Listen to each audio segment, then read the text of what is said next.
Okay. Good morning, everyone. Good morning. Good morning. Welcome to the Tank Museum's event for friends, volunteers, patrons, and all our other supporters. Thank you very much for joining us today on this Saturday morning. This is the second time we've attempted a Zoom gathering. Normally, of course, we'd be doing it on site at the Tank Museum, but we tried it in October. Of course, we're closed at the moment, and actually, it was quite successful. And it allowed a number of people who actually are living geographically quite far away from the Tank Museum to join us. So we thought we'd try it again. So let me introduce myself. My name's Nick. I'm the head of marketing at the Tank Museum, and I'm basically going to be the link man in between some of the speakers that we've got appearing today, and I'll introduce those to you in a moment. But first of all, I just wanted to explain a bit of the housekeeping and how we'd like this to work. So first of all, if I could ask you all please to remain muted at all times, just to minimize all the audio feedback that there might be, sounds of vacuums, dogs, cats and children, that kind of thing going on in the background. The second thing we'd like to ask is a bit of a general disclaimer is, please remember that some of what you're going to be hearing today is technically privileged information, and we're sharing it with you because you're some of our biggest supporters. But not all of this information is something that we want to share with the general public just yet, if at all. So please bear this in mind before you start furiously tweeting the director's comments. We'll be welcoming your comments through the stream. So if you want to ask a question at any point, please put your questions into the chat at any time. I'll be moderating those questions, and when the speaker is ready to take them at the end of their session, I'll be reading them out to him. So we'll try and fit in as many of those as we can. So finally, we are also going to be recording this presentation and making it available to those that couldn't make it with us today. This video won't be released to the general public, and whilst it shouldn't show your names or details, it will of course show your on-screen handle. So if there is anyone who's uncomfortable with this, please also let us know about that in the chat as well. I'm just going to briefly run down on the agenda and what we've got coming up. We should be done today by about 12:30. First of all, we've got Richard Smith, the director, who's going to be giving you a general update on how the Tank Museum has been performing during these last very challenging months. Then there'll be some time for questions. Following that, we've got our head of collections, Chris van Schaardenburgh, and he's going to be speaking about the work of the collections team over the last few months, in particular our exhibitions team, who are on the verge of completing our new Second World War exhibition. There'll obviously be time for questions. Then we'll have a short comfort break before our curator, David Willey, will be talking to us about a subject that we don't cover in great detail in the Tank Museum itself, and that's US interwar armour. Following that, there'll be time for some more questions, and then we'll all be saying goodbye. So that's a brief explanation of the programme. There are a couple of other things that I'd like to mention at this point as well. First off is that we'd like to remind all Gold friends that they need to book their slots in advance for Tiger Day 15, which is now taking place in July, and Tiger Day 16, which is taking place in April. Pre-booking is really important now because, of course, we're working with a fixed visitor capacity, and we want to make sure that you don't miss out.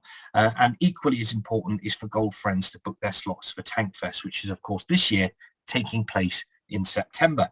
The other thing that I want to highlight now, I mentioned the New World War II exhibition just a moment ago, but we're going to be hosting a live streamed opening event on Thursday, the 13th of May. That's this coming Thursday, and that's going to be starting at 11 a.m. So there's more information about that on our website. So if you wanted to go on there and have a look, but we'd love to see you all joining us in that live stream on our YouTube channel, as David Willey is joined by some very special guests to give you all the very first sight of that new exhibition and show you some of the new objects and introduce you to some of the veterans that actually participated in creating that exhibition. The last thing to mention, I'm sure Rich is going to cover it in great detail with some excitement, is that the Tank Museum, we think, is going to be opening to the public again on Monday, the 17th of May. It's a date we're all looking forward to very much, as you can imagine. But as you'd expect, and as before, we are going to be operating within the government guidelines. And again, we're going to have to work within a visitor cap. And once more, we'll be asking everyone who wants to visit to pre-book their tickets to guarantee admission. Okay, well, I think I've gone on long enough, and now I'd like to introduce you to the Tank Museum's director, Richard Smith, who is going to be giving you an update on how the Tank Museum has been doing.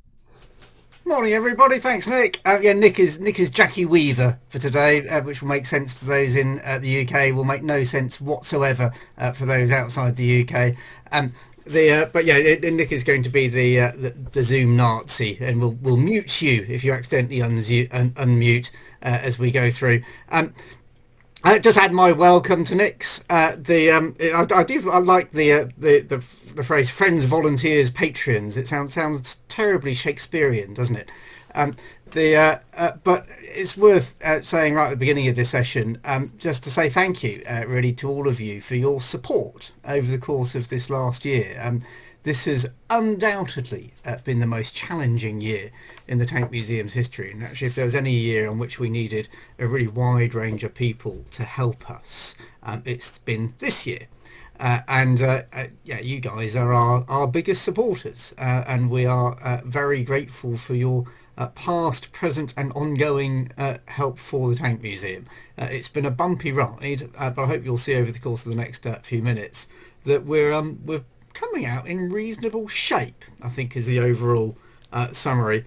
Do use the chat, and I should be able to have some time for questions at the end, because it's quite a big group. There's about 100 of us on at the moment.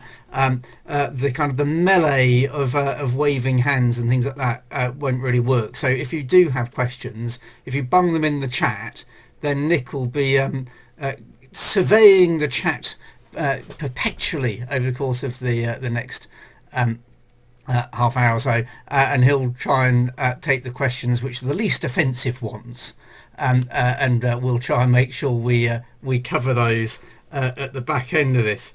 The other thing that would be really good to put in the chat is, Nick mentioned that we normally do these on site in Bovington. One of the downsides about being the secret base in the middle of nowhere is the number of people who can easily make it to Bovington when we do an event on site for friends and supporters. The number of people who is actually quite limited, because if you draw a 20-minute circle around Bovington, it's primarily populated by sheep and fish. And fish have a certain number of access problems, and many of the sheep actually don't join the friends in the first place. So on-site events are normally quite limited in terms of who can make it, and very few people from outside the UK can ever make it. So in the chat, if you want to pop in where you're actually joining from today, it'd be really nice to get a flavour of how widespread we are as a group, and how the joys of Zoom can actually make things better rather than just inflict another screen on our lives. So chuck in where you are, and that will be really nice as well. I'm now going to do the general farce of trying to share my screen, because I'm going to give you a little bit of PowerPoint hell. Hang on a second, this is always fun.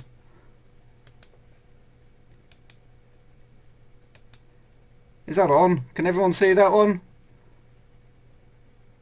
Nick, can you wave if that's sharing successful? Right, splendid. Right, this says there, Nick said earlier, I'm Richard, I'm the director. Basically, it means that I'm responsible for kind of trying to steer the ship. My background in the shipping industry, so that's the kind of analogy that we tend to use. And we've been trying to steer it through some fairly choppy waters during the course of this year. Incidentally, if anyone who has ever worked in the swimming industry uses shipping industry uses a phrase like "it's been going swimmingly," that's normally very bad. And this has been a year where everything's gone swimmingly. It's been a challenging year. What I'm just going to cover in the next 20 minutes is a bit about what has been going on, and hopefully give you a little bit of an insight in terms of what's coming up next. So that's the plan. So that's the first thing I want to tackle. Is this one? This picture I've used before in presentations. If people have been on the volunteers presentation earlier this year, this picture summarises the last year really rather well. COVID has been an absolute giggle.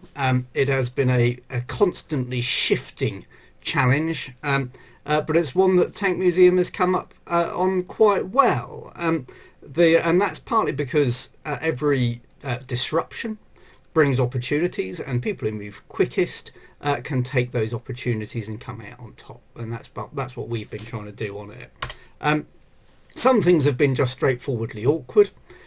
So this is the visitor number pattern for 2020. So you can see over the previous 20 years, that's this line up here. We've been gradually improving. You see, that's when we built the new display hall, shot up, settled down a bit afterwards, and then the partnership with Wargaming, the growth of Tank Fest, growth of Tiger Day, new exhibitions, First World War centenaries, those all pushed our visitors numbers north. We were doing jolly well.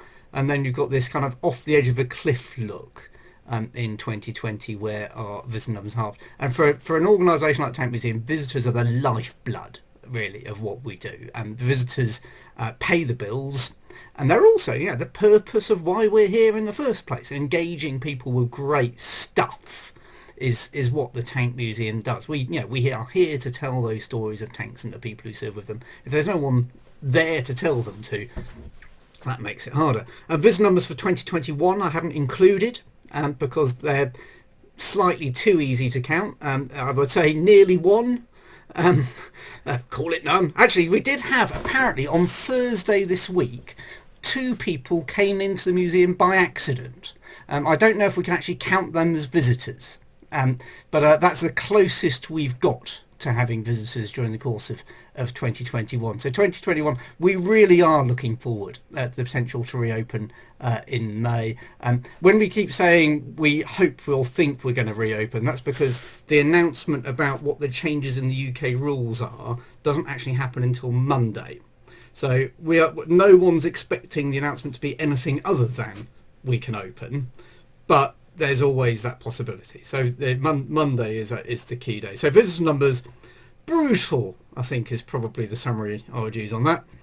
And the impact of that was fairly dramatic. And basically that drop in visitors cost the Tank Museum just over £2 million. And £2 million is a lot of money.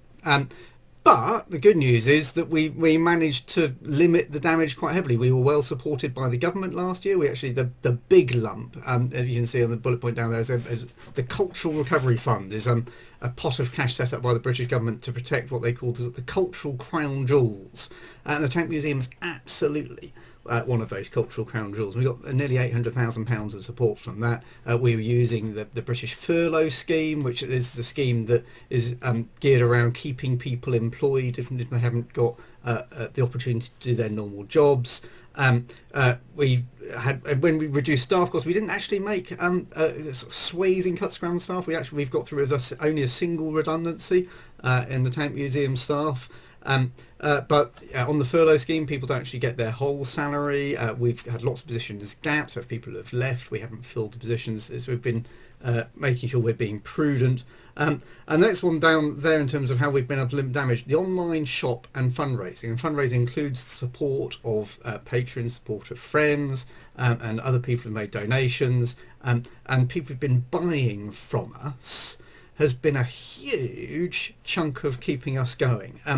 We haven't filled the whole gap, but that £360,000 from those sources, that's a lot of people's jobs. And that's enabled us to keep our team intact so that when we come out of this, we're in good shape. It's also worth saying we went into it in sensible shape.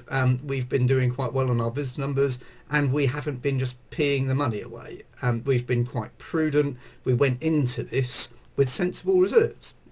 Actually, our reserves, funnily enough, we determined the level of reserves on the potential for an uninsurable epidemic.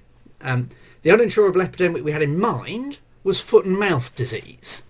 So we got the wrong species, but we did get the right principle. So, give me some credit on that one. But it's and we've done the online response we had was very good. I'll talk about that a bit more in a minute. But there's a lot of things stopped over the course of this last year. The pictures, by the way, I've been using these throughout the last year. I think these 2 pictures, as far as I can see, sum up the entire global response to coronavirus over the course of the last year or so. I think everything you can summarise in Dad's Army terms on this one. I think don't panic and we're doomed pretty much covers it for me. So last year was pretty brutal. This year, We have been closed for the longest period we've ever been closed. And this is an organisation which we closed for a few days around Christmas each year. So we closed for 3 days around Christmas. We've been closed for nearly 5 months now. This is a long period of closure.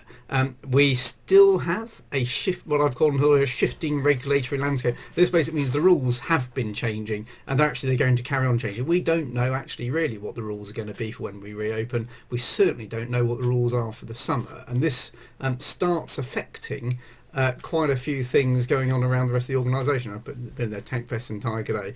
The reason it's really important if you're a gold friend to be booking your spot for Tank Fest and Tiger Day is at the moment those events are capped on numbers quite a long way below what we'd normally take. And they will sell out. So if you want to get your Tank Fest and Tiger Day spots, do book them sooner rather than later. It is possible that during the course of the summer, then the government might relax those rules and we might be expanding to capacity, but actually we don't know that. What else have I put on here?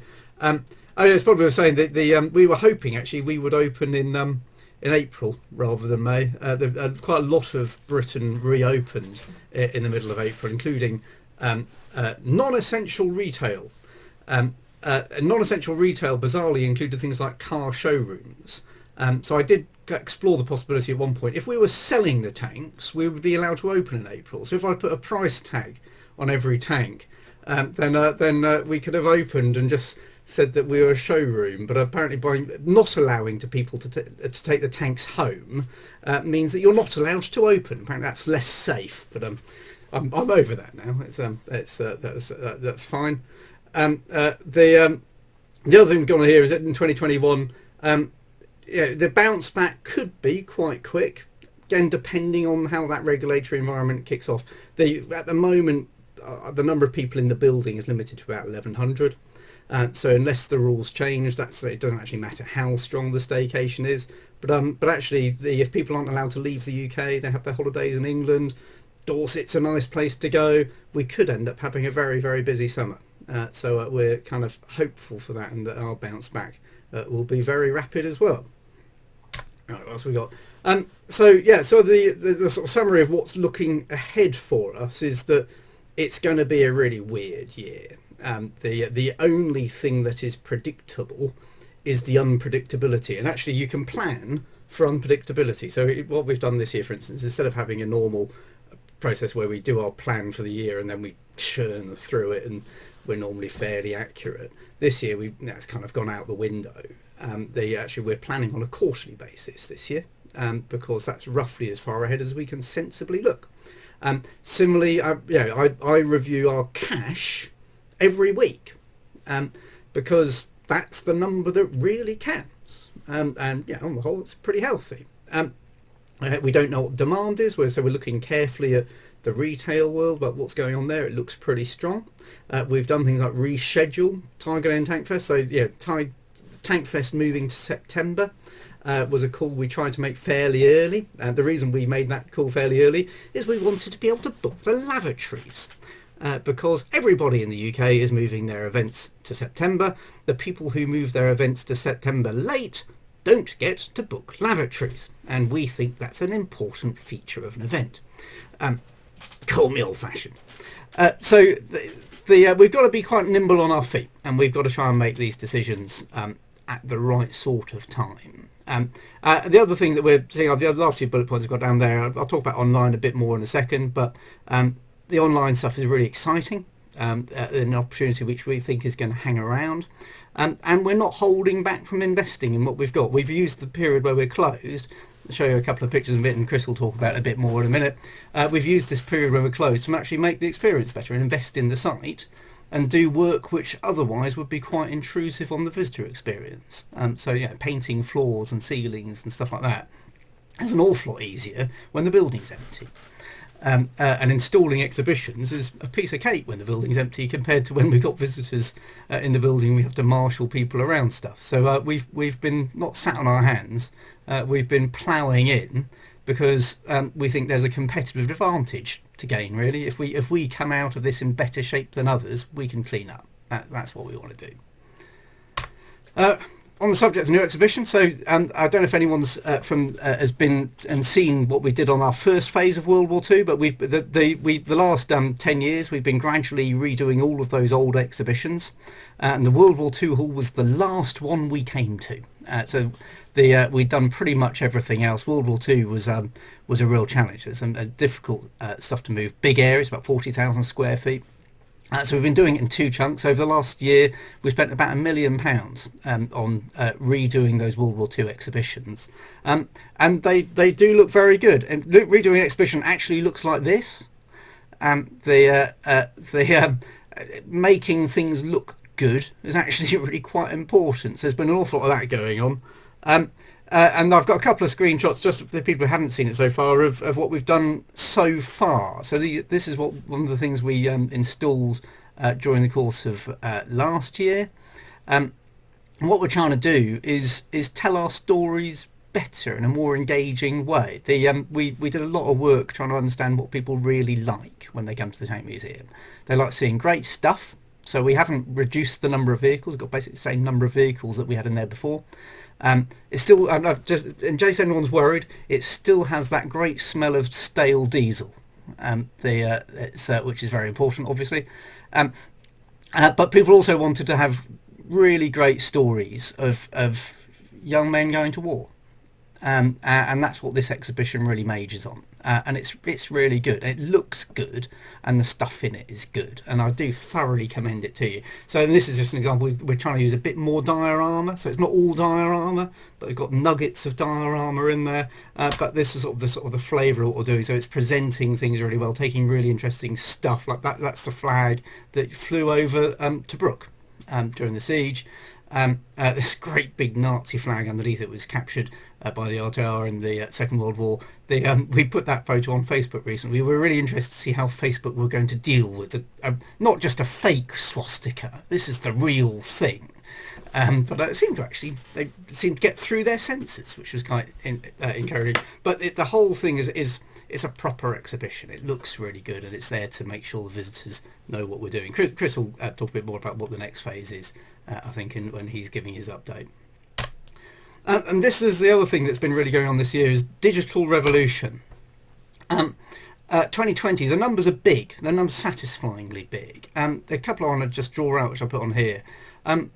When we talk about YouTube and social media, this is now becoming part of what we do. So it's not just a nice optional extra. This is about, as a charity, we exist to tell the story of tanks and the people who serve with them, and we can do it really well on YouTube. We had 2.8 million viewing hours on YouTube in 2020. And to put that into context, in 2019 we had about 220,000 people came to the museum, and they stayed for an average of about 4 hours each. So they consumed about 880,000 hours of our material. That was physically inside the museum. And in 2020, when we were closed for half the year, people consumed 2.8 million hours of our material. So we were telling the story of tanks to a global audience at a scale we have just never done before. And it's really exciting. So that's something that's good that's come out from this. I mean, this was a path we were on before, but these are big numbers. The other thing we've managed to do, particularly in 2020, is turn it into income. So effectively, by generating that online shop, I hope everyone's got their here we go. Don't know if you can see my picture, but hope everyone's already got their tank slippers. We sold 40 grand's worth of tank slippers last year.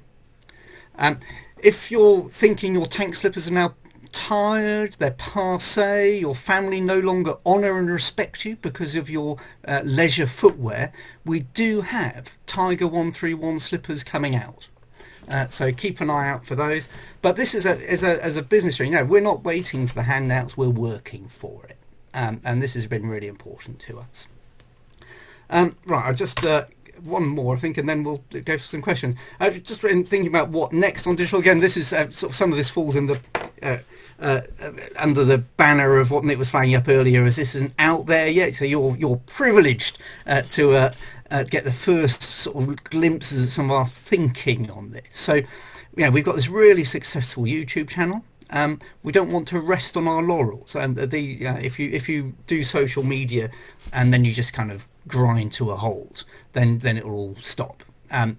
So actually we need to be, again, nimble on our toes. So we're looking at doing more short form videos. That's very much where online video is going at the moment. So whether that's on YouTube, TikTok, Facebook, or a combination of those, we've done a couple of them which have seemed to have gone down quite well, so we'd be doing more of that.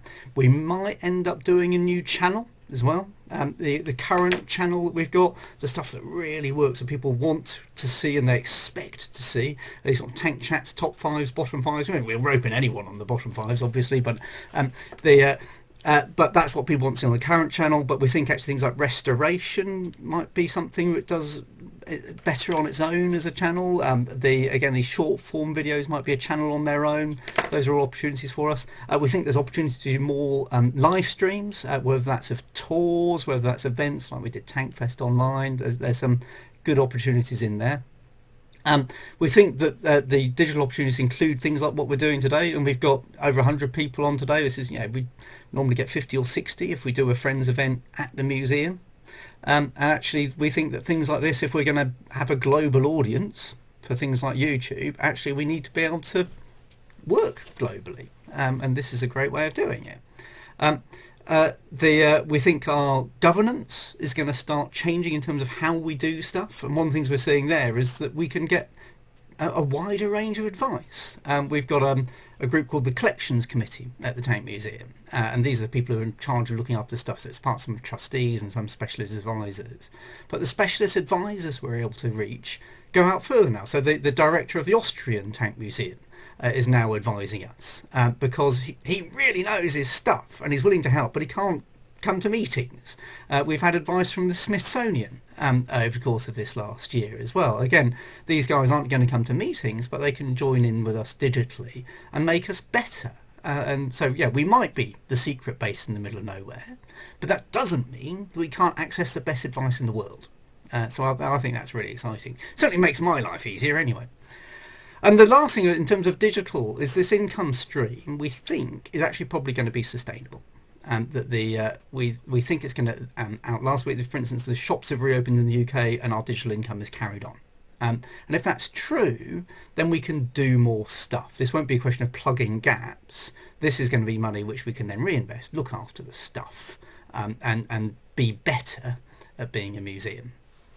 Now, I'm going to stop there, and I'm going to stop sharing, and ask Nick if there's been any questions we want to tackle.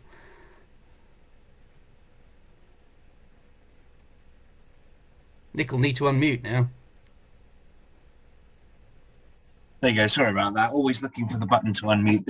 Well, first of all, I just wanted to respond to your earlier question, Richard, which was where are people from today? And there's over 100 people here representing almost the four corners of the globe, but probably the most tropical and remote location is the island of Guam, which is quite interesting.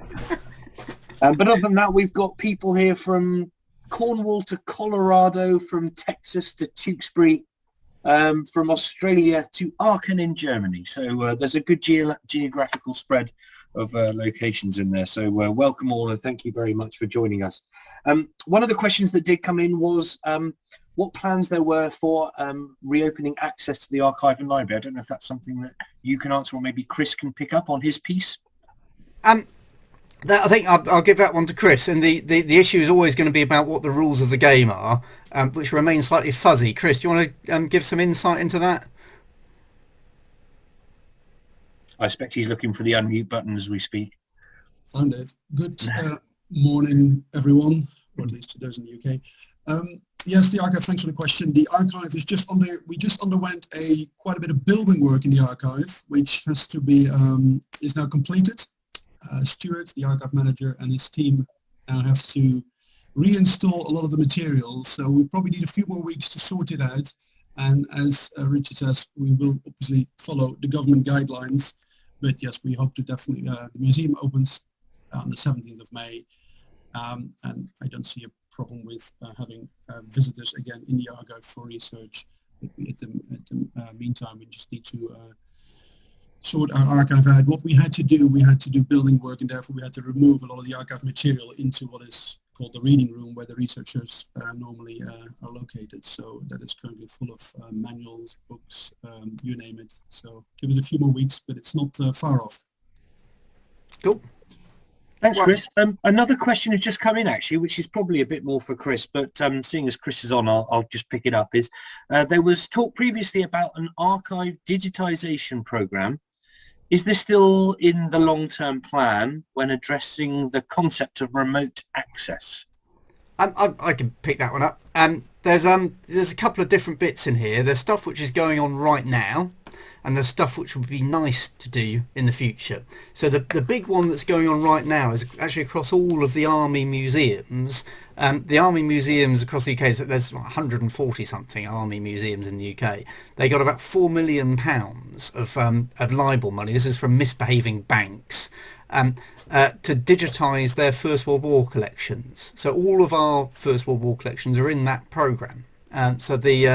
All of our stuff has been digitised. It's going to be available, and there's work going on now about how that's then going to be taken out. I would expect that we'll see something this year of a basically mass access to Britain's First World War archives in regimental and corps museums. It's a really exciting project. How the access is going to look, how it's branded, that's all still being worked on at the moment.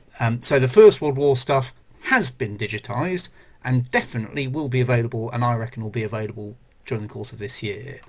The other stuff, digitisation has got multiple different angles to it. So we've got we've scanned lots of stuff like photos and the tank journal and things like that.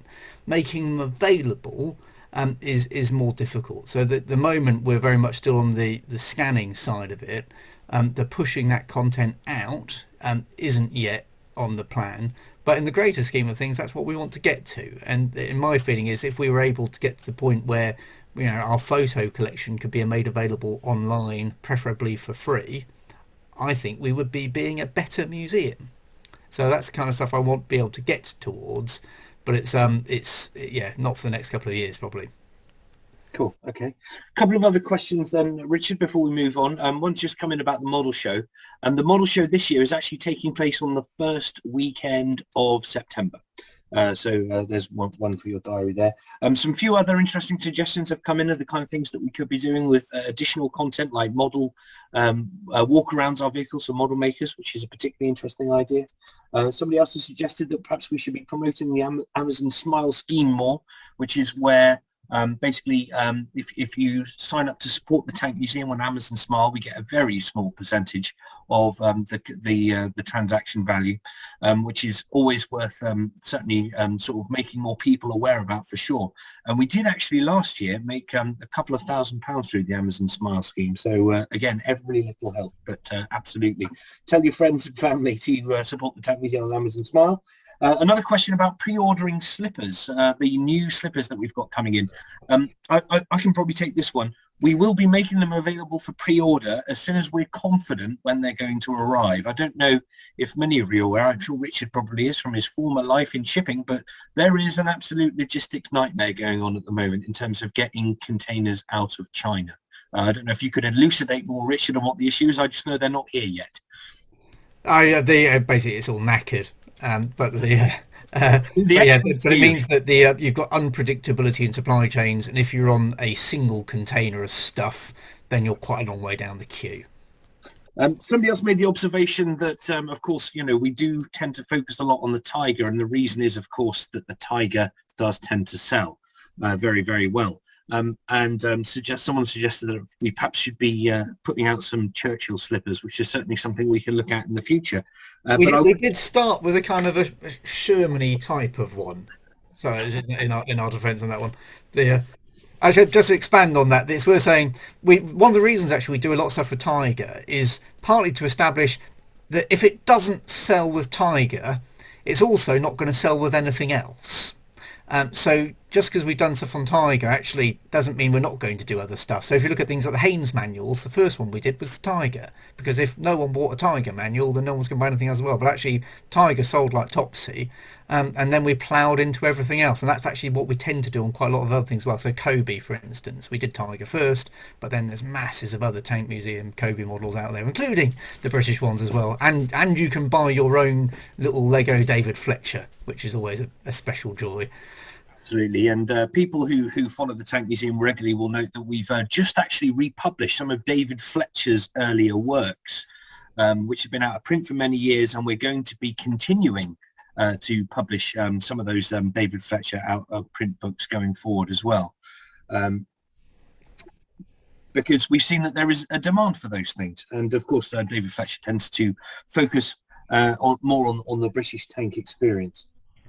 Okay, I think that's all of the questions. Just looking at my notes to make sure I didn't miss. Oh, somebody did ask the question of whether or not we'll carry on live streaming these events in the future, even when the museum's open.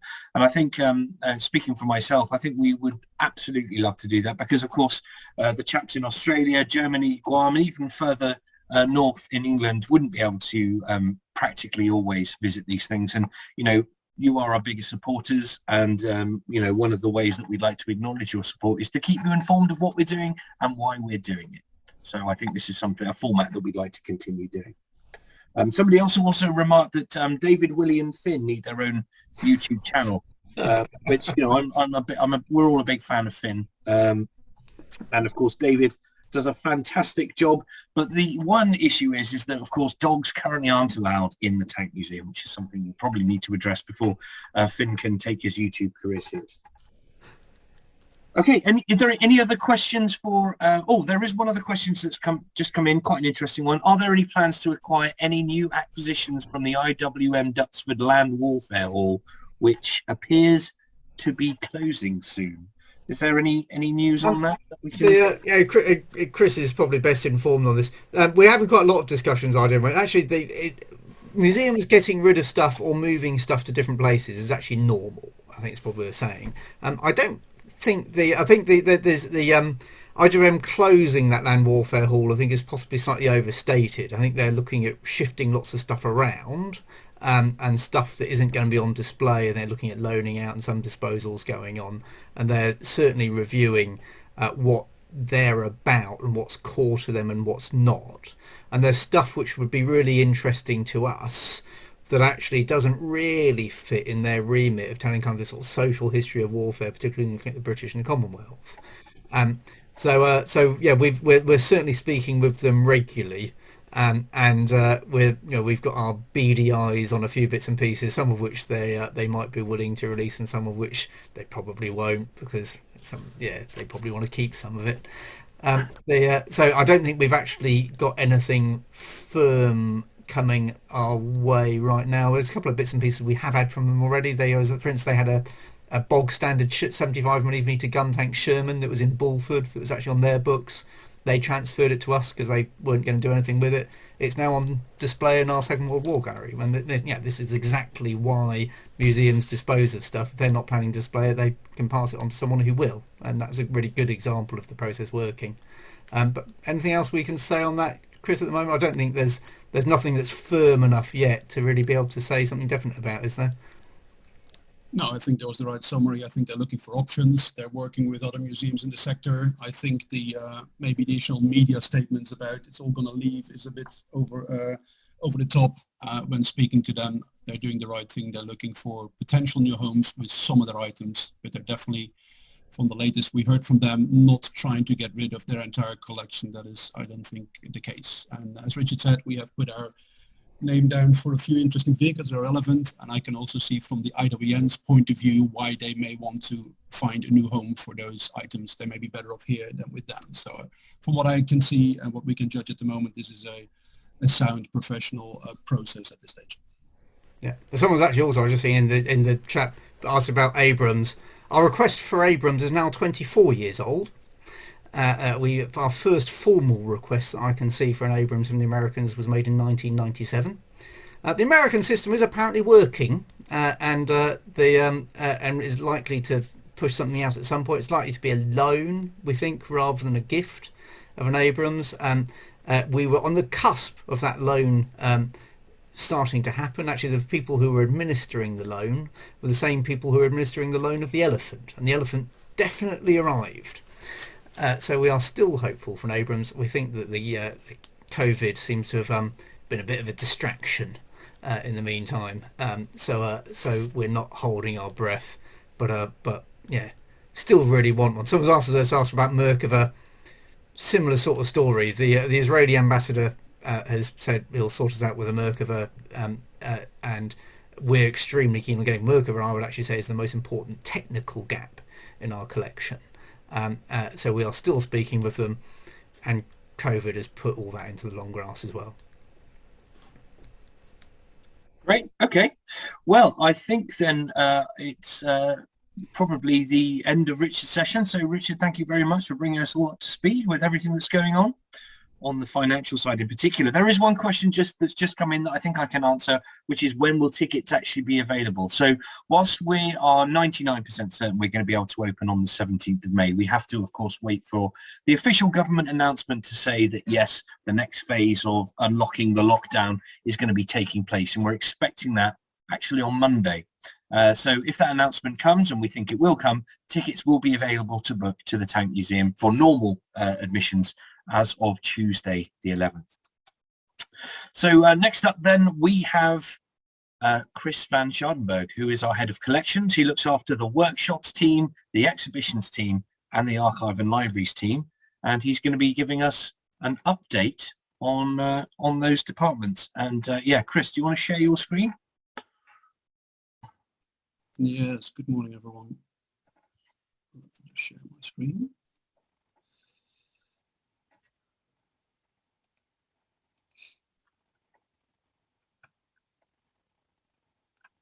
Can you see my screen?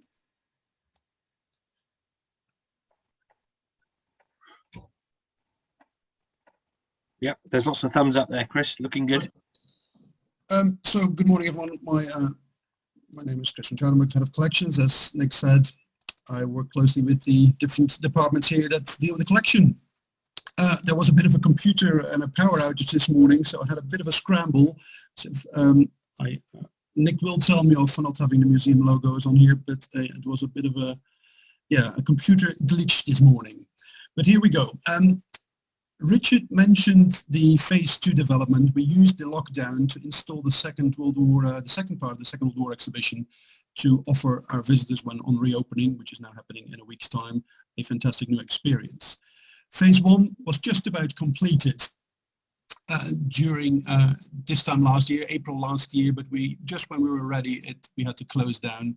Sorry to interrupt you, Chris. Sorry, I'm just getting some messages through that they're saying that there's lots of people that can't see your screen, which in many ways is a benefit because it means they can see, of course, your beautiful face instead. But do you want to just try resharing your screen? Yes.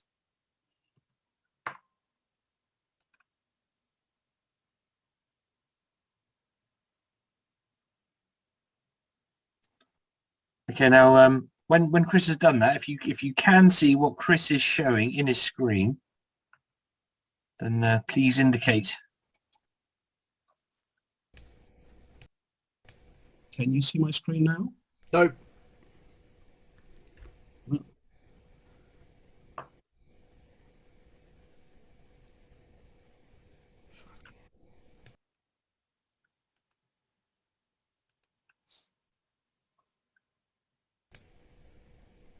So it should work, Chris. If you do share screen, you should get a choice of things to share, and you click on one of them.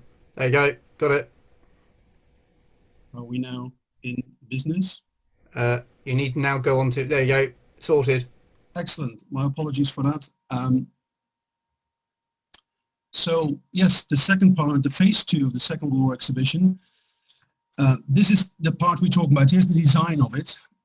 So we're dealing with the first phase dealt with all the battles up to Normandy, and the second part of the exhibition, the one we're looking at here, is from the Normandy campaign until the fall of Germany, which is, so basically we're dealing here with the big swan. This is after Normandy, the big northwest route through northern France, Belgium and the Netherlands, And we're going through the Italian campaign, Walcheren, where my cursor is at the moment, southwest of the Netherlands, and then the fall of Germany.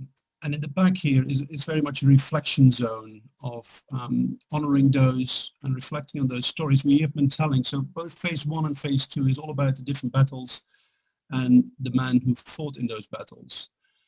And we're dealing with 7 regular characters that you come across in phase 1 and 2. And it's really our intention that our visitors learn, at least remember some of these guys and what they did. And this is we call it the reflection zone, where we go back and see how their lives, if they survived the Second World War, what their lives were as well afterwards. We interviewed a lot of the veterans over the last 5 years, and we asked them all sorts of questions about how they reflect now back on this 75 years ago.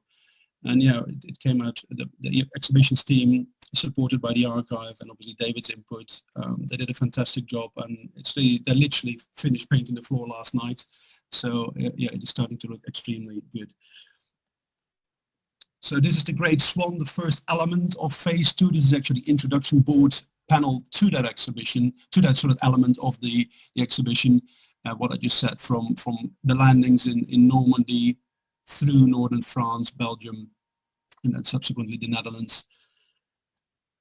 And here are some of the vehicles that are part of the exhibitions. So this is still a work in progress. The floor has still to be painted here, but this happened last night.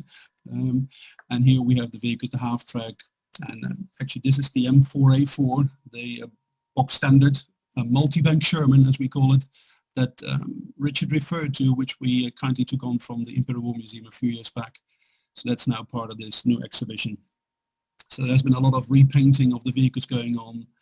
And as you can see, a lot of work with the graphics and the storytelling in the background. So this is then deals with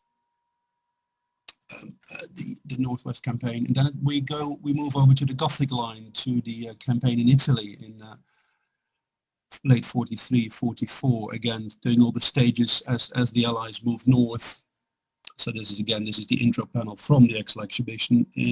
And then this is the vehicles that are associated with that. Again, I took this photograph this morning because the floor is now painted.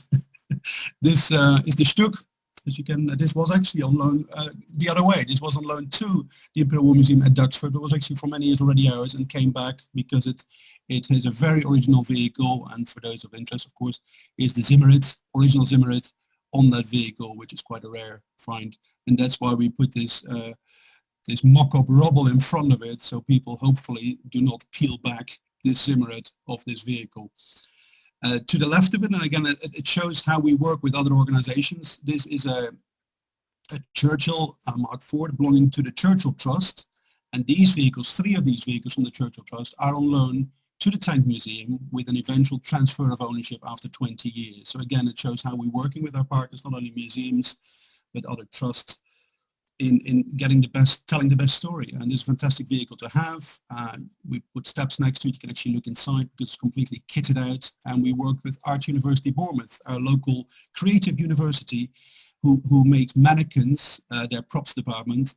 So we have now a full crew inside the Churchill. And again, you can have close access to it.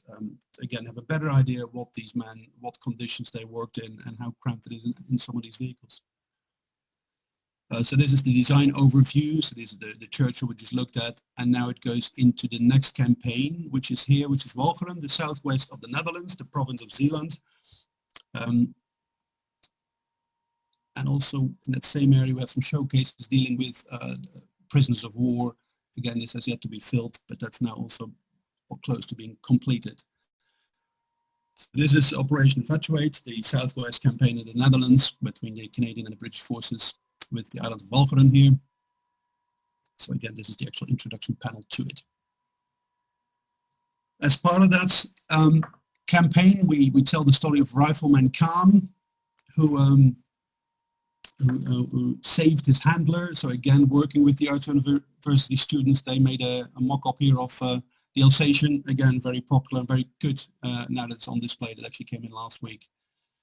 And here is the real life photo as of this morning, with the flail Sherman and the buffalo And so this is the Walkman campaign, and then the campaign over here is the fall of Germany, with the road into Germany, as we actually call it, with the last few months of the Second World War in Europe.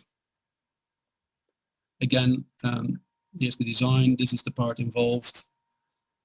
And again, it's all about personal stories, veterans accounts of people we interviewed in the last 5 years, and some really interesting stories. I'm glad we did it, because unfortunately several of these men have since passed away, but at least we have their recordings and their stories are being told and being passed on to younger generations, which is what this is all about.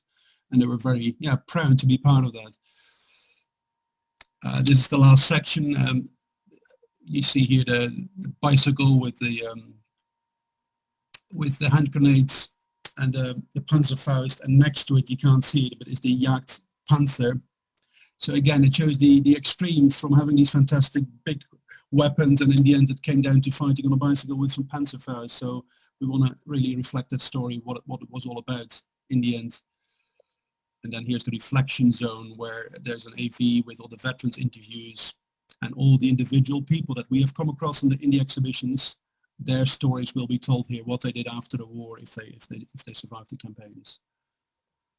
Again, there's an actual photo of that zone still being worked on, but with the AVs already running. And again, it's a great photo opportunity of a Jagdtiger captured at the end of the war with British soldiers on the barrel. So again, this will be a photo opportunity for those visiting.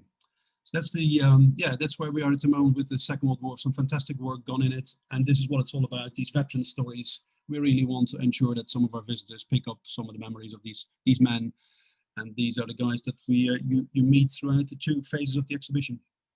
And it was a pleasure to meet some of those, or to interview some of those listed here. So the archive updates. Very quickly, there was a lot of closure for the archive during last year's furlough scheme, but we still used the opportunity to improve the archive environment. We've had some environmental conditions in there with humidity and temperature. So what we did, we put a product on the wall called blower proof that seals the wall. So it's called passive storage environment. So we really sealed the wall and put brand new sealing doors in the different archive rooms, with the aim that without any need for an air handling unit or air conditioning at this stage, that create a much more stable environment, because we have a massive concrete slab in that archive, because it used to be a tank garage. And we're hoping that with the sealing of the walls and the doors, we can create it without the need for an enormous amount of energy to control the archive environment. Another thing that has been going on, well, at the start really, during the lockdown last year, was the translation of the Panther Fable. So we have an original Panther Fable in our archive, and one of our colleagues, Katie in the archive, a German speaker, she took it on to translate, not only to translate, but as you will know, it is also rhymes. So she did a fantastic job, and this has now gone on pre-sales. I'm sure some of you may actually be on the crowdfunding list. But yeah, Nick, if you just want to mention again how many people actually booked this so far? How many have we pre-sold of the Panther Fable? I think it's getting on for about 1,000. So yes, it's a fantastic piece of work. I went through it with, again, a colleague of ours, reading German, and it's fantastic. It's very it's interesting, the rhyme and the message trying to get across. And it was asked earlier, still a lot of donations coming in, and that's so in the last few months we still had a skeleton crew in making sure the donations and the loans are being processed. This is a donation that came in about 3-4 weeks ago from Montgomery in October 1942, sending it to a family member, starting to talk about his experience. So again, you never quite know what comes in. We always say we have on average about 250 donations in the archive per year, and every now and then you have a real gem like this letter from Monty, and we're all very excited about that. And but yeah, they have done a fantastic job during this lockdown to keep it all being processed. And actually on this call, I saw quite a few of the archive volunteers as well, so we look forward to having you back before too long, and thank you for your commitment and support. So then the last one, the workshop update. Again, the workshop team came back late last year when we did a big storage project. And as of the beginning of this year, we started really preparing the vehicles again and for the season, and picked up those projects that we had to leave in pieces last year. The photo, well, both photos, actually photos taken this morning of the workshop, and also again about acquisitions. And someone asked earlier, the vehicle here, the Centurion Mark II, later modified to Mark V, is a vehicle we purchased last year as a result of external funding. And we purchased that specifically for the running fleet. And what we have done a lot of development of the collection, or thinking about how to develop the collection during this lockdown, specifically our running fleet. As you know, we have a large running collection, and what we have really, what we really decided is that we're developing two different types of collection: the core museum collection with the historic vehicles, but also this running collection. And what we have done, we've come up with a proposal, a paper to suggest how our running fleet in 2045 should be looking. So this is after the centenary of the Second World War. And we've put a lot of thought into that with colleagues, and as Richard referred to, this steering group, this collections committee. And this was actually directly the result of this Centurion being offered to us, because we then had to make a case for it, which led to this running fleet paper for 2045, the year 2045. And it really made us plan and prepare a lot better for the future. So there's still a lot of work to do, but yes, there is now a clearer vision of how we see our vehicles being operated in the future and which kind of vehicles those should be. On the right, well, you'll recognize the vehicles, the Churchill, and this is the Churchill Mark III. This is also belongs to the Churchill Trust. So again, you see the benefit of working with the Churchill Trust. And on the left, you see Tiger 131 in for some repair and service work, again, in the last few weeks. The Churchill, that's one of the risks when you run something, had a clutch failure last year during Tiger Day. And luckily it was limited to a specific area, but basically a clutch bracket failed, and then the whole mechanism went through the turning clutch, which obviously wasn't healthy. What we've done, we've worked quite a bit. It's probably one of our biggest engineering projects with local foundry to make new castings, and that's slowly coming back together. Our aim is Tiger Day in July. So we'll see how that goes.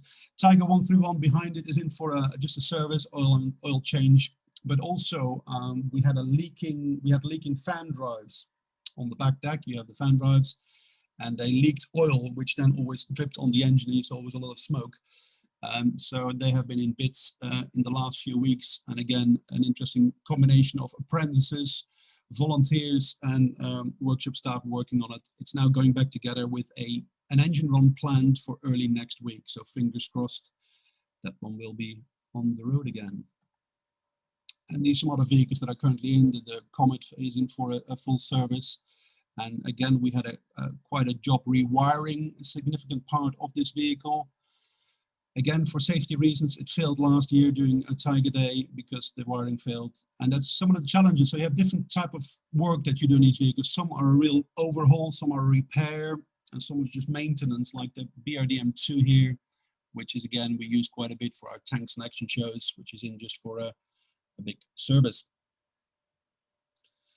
I'm not sure if this was mentioned at the last update, but we managed to recover quite a few chieftains last year from the ranges down at Lulworth, most of them bricklayers or Averies.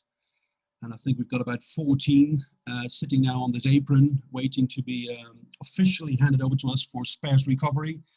So we still have to wait for the MOD to get that approval, but it was a fascinating project. And again, we used last year's lockdown to do this with Army support. You can see the craft here from a local ATDU unit to help us recover these 14 vehicles, without whom we could not have done this.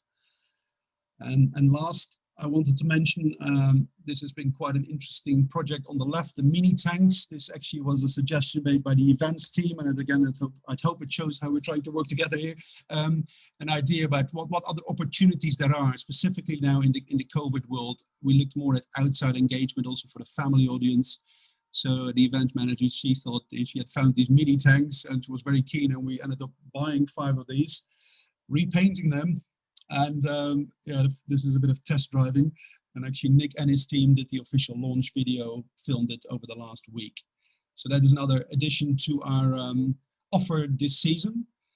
And on the right-hand side, I'm not sure how good you can see it, but we have also extended the south bank. This is the south side where the road is, for those that know our arena. So we have additional capacity. Again, it's in relation to COVID, that you make sure we can spread out people safely, but it's also for just future having more people around the arena. And it will be quite a fantastic spot to see it, to watch the displays from. So that's my sort of quick update on where we are with the collections department. Happy to take on any questions on all 3 departments. Hi, Chris. Thank you very much for that. So yes, if you've got any questions for Chris, please go ahead and put them in the chat. And whilst you're doing that, Chris, I'll just cover a couple of the questions that have come in already.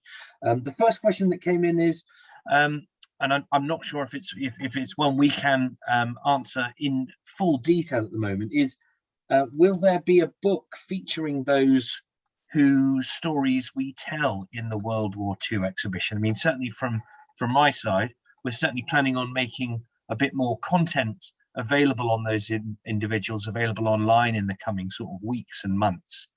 But Chris, do you know if there's any more sort of plans to make some of that information available? It's a good question.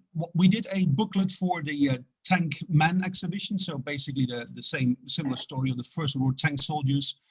And one of the things we've been discussing this year is making more use not only of the material we use for an exhibition, because you can only put on so much on display, and doing more with that online with Nick and his team. So the data we've already created to get it out there. And yes, there was also talk about doing more publications in the future to support exhibitions. So while not confirmed, it is definitely something we want to do. Absolutely. So to echo that, obviously we've got into self-publishing recently, and it seems to have been very successful. So it's certainly something that we'd like to pursue and do a lot more of in the future. So watch this space.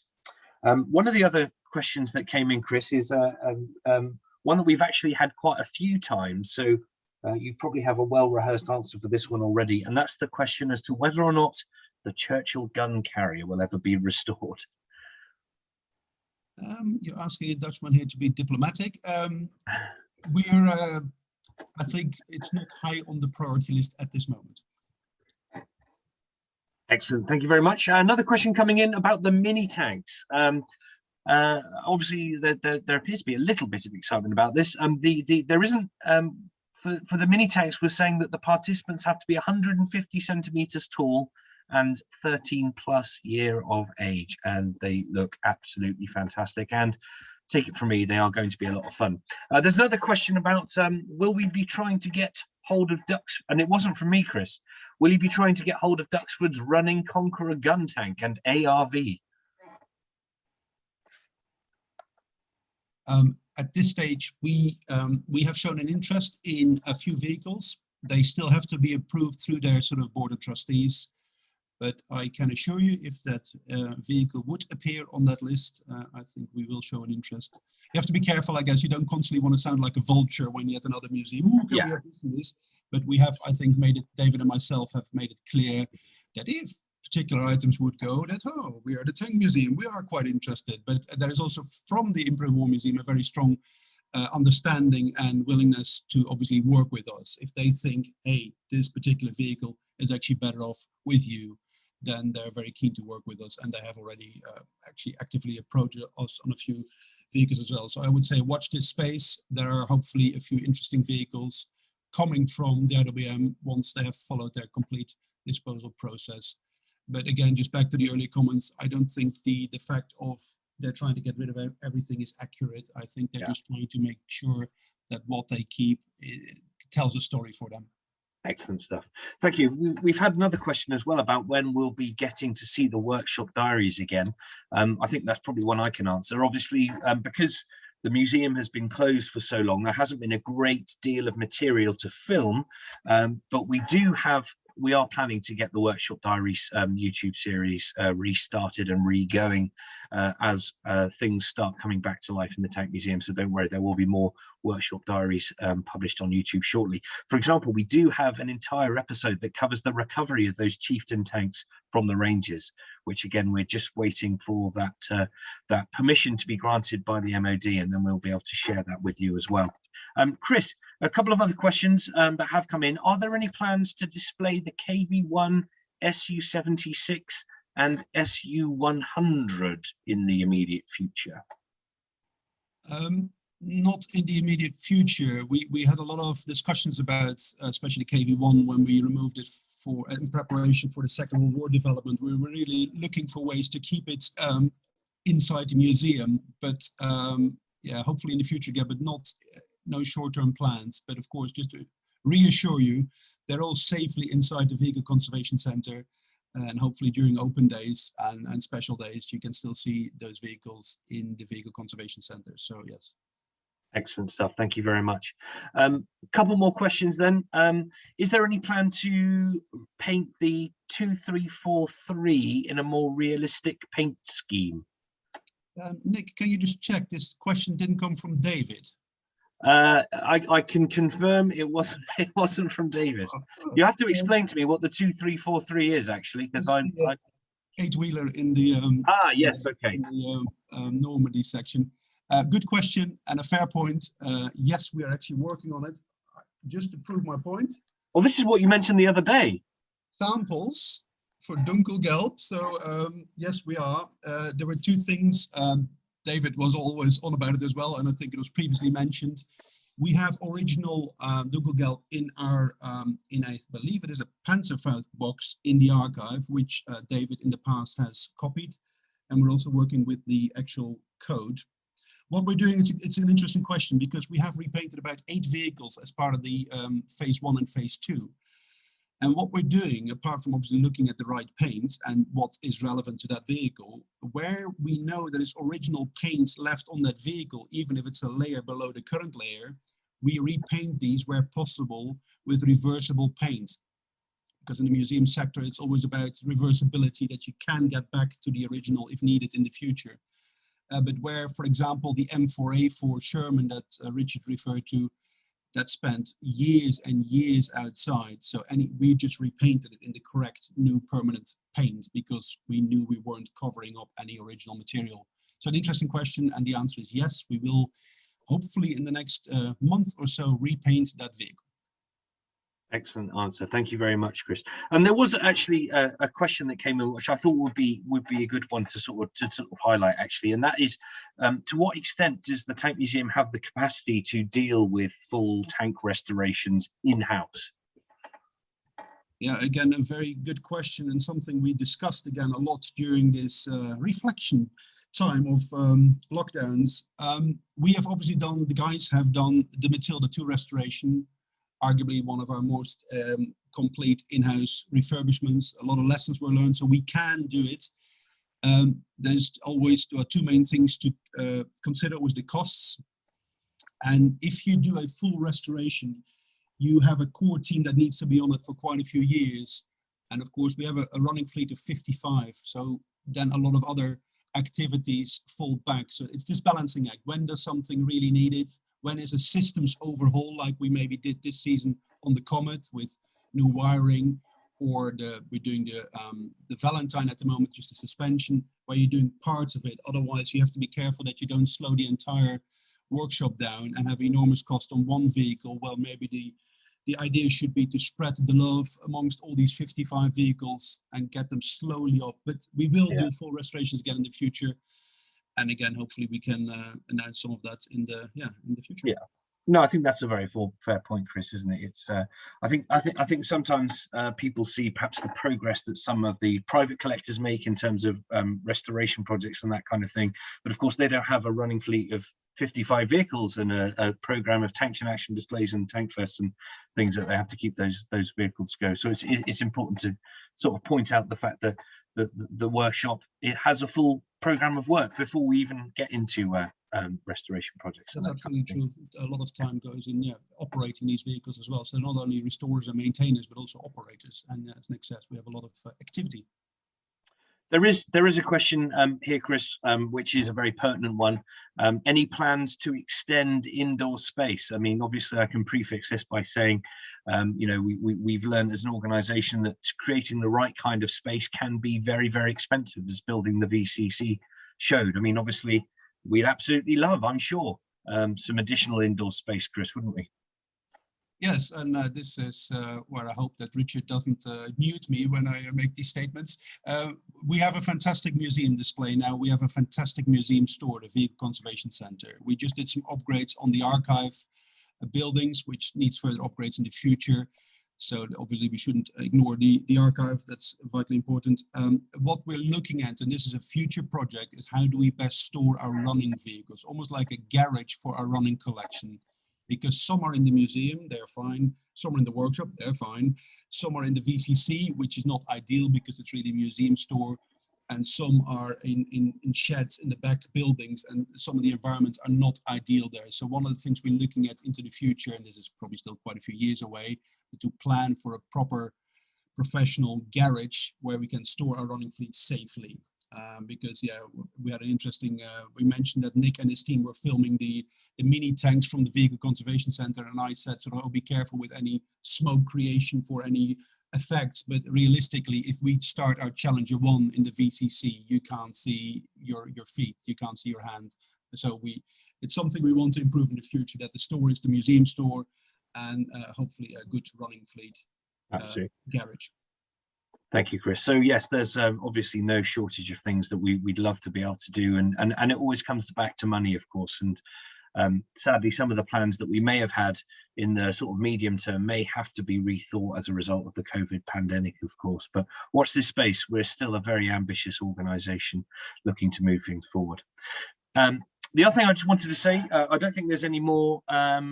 I don't think there's any more questions come in. There is a question that's come in about the MOD lease, which is probably a very technical one, and probably one best answered by Richard Smith. But at the moment, what I can say is that lease is still exactly where it was. Richard, did you want to add a little something to that question?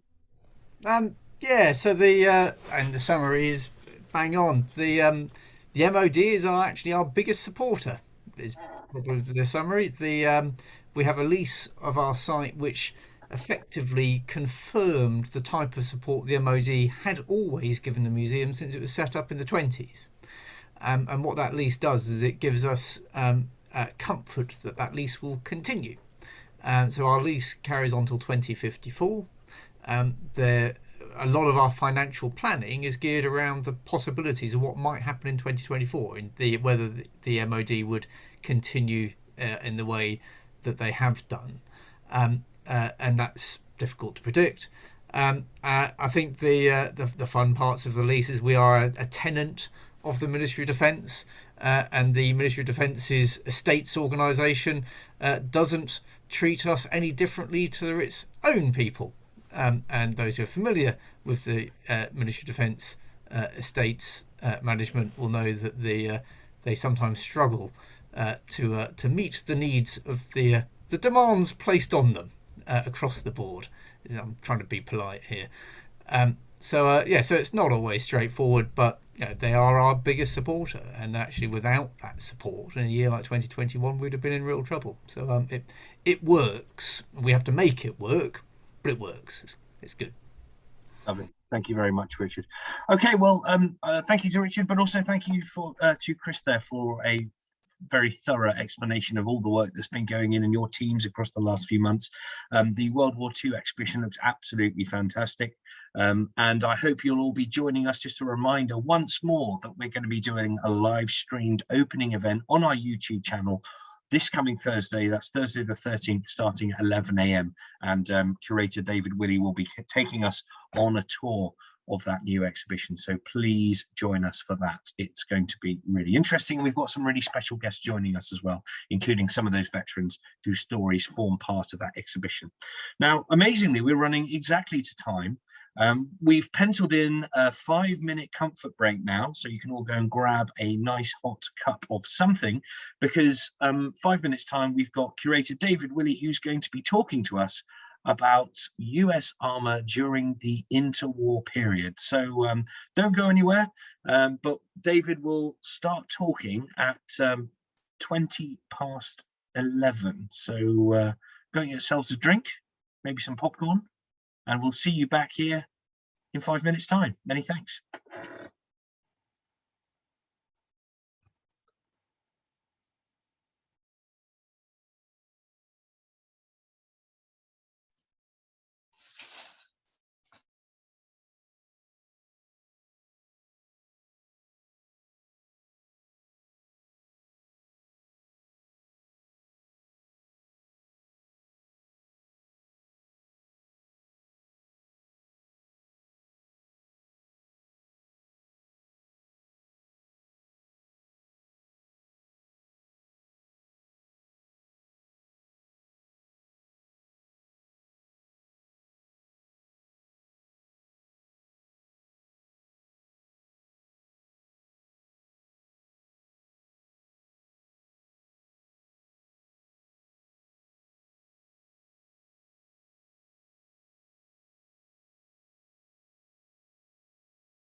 Okay, I make it 20 past by my watch, and I can see people are starting to drift back with cups of tea or coffee.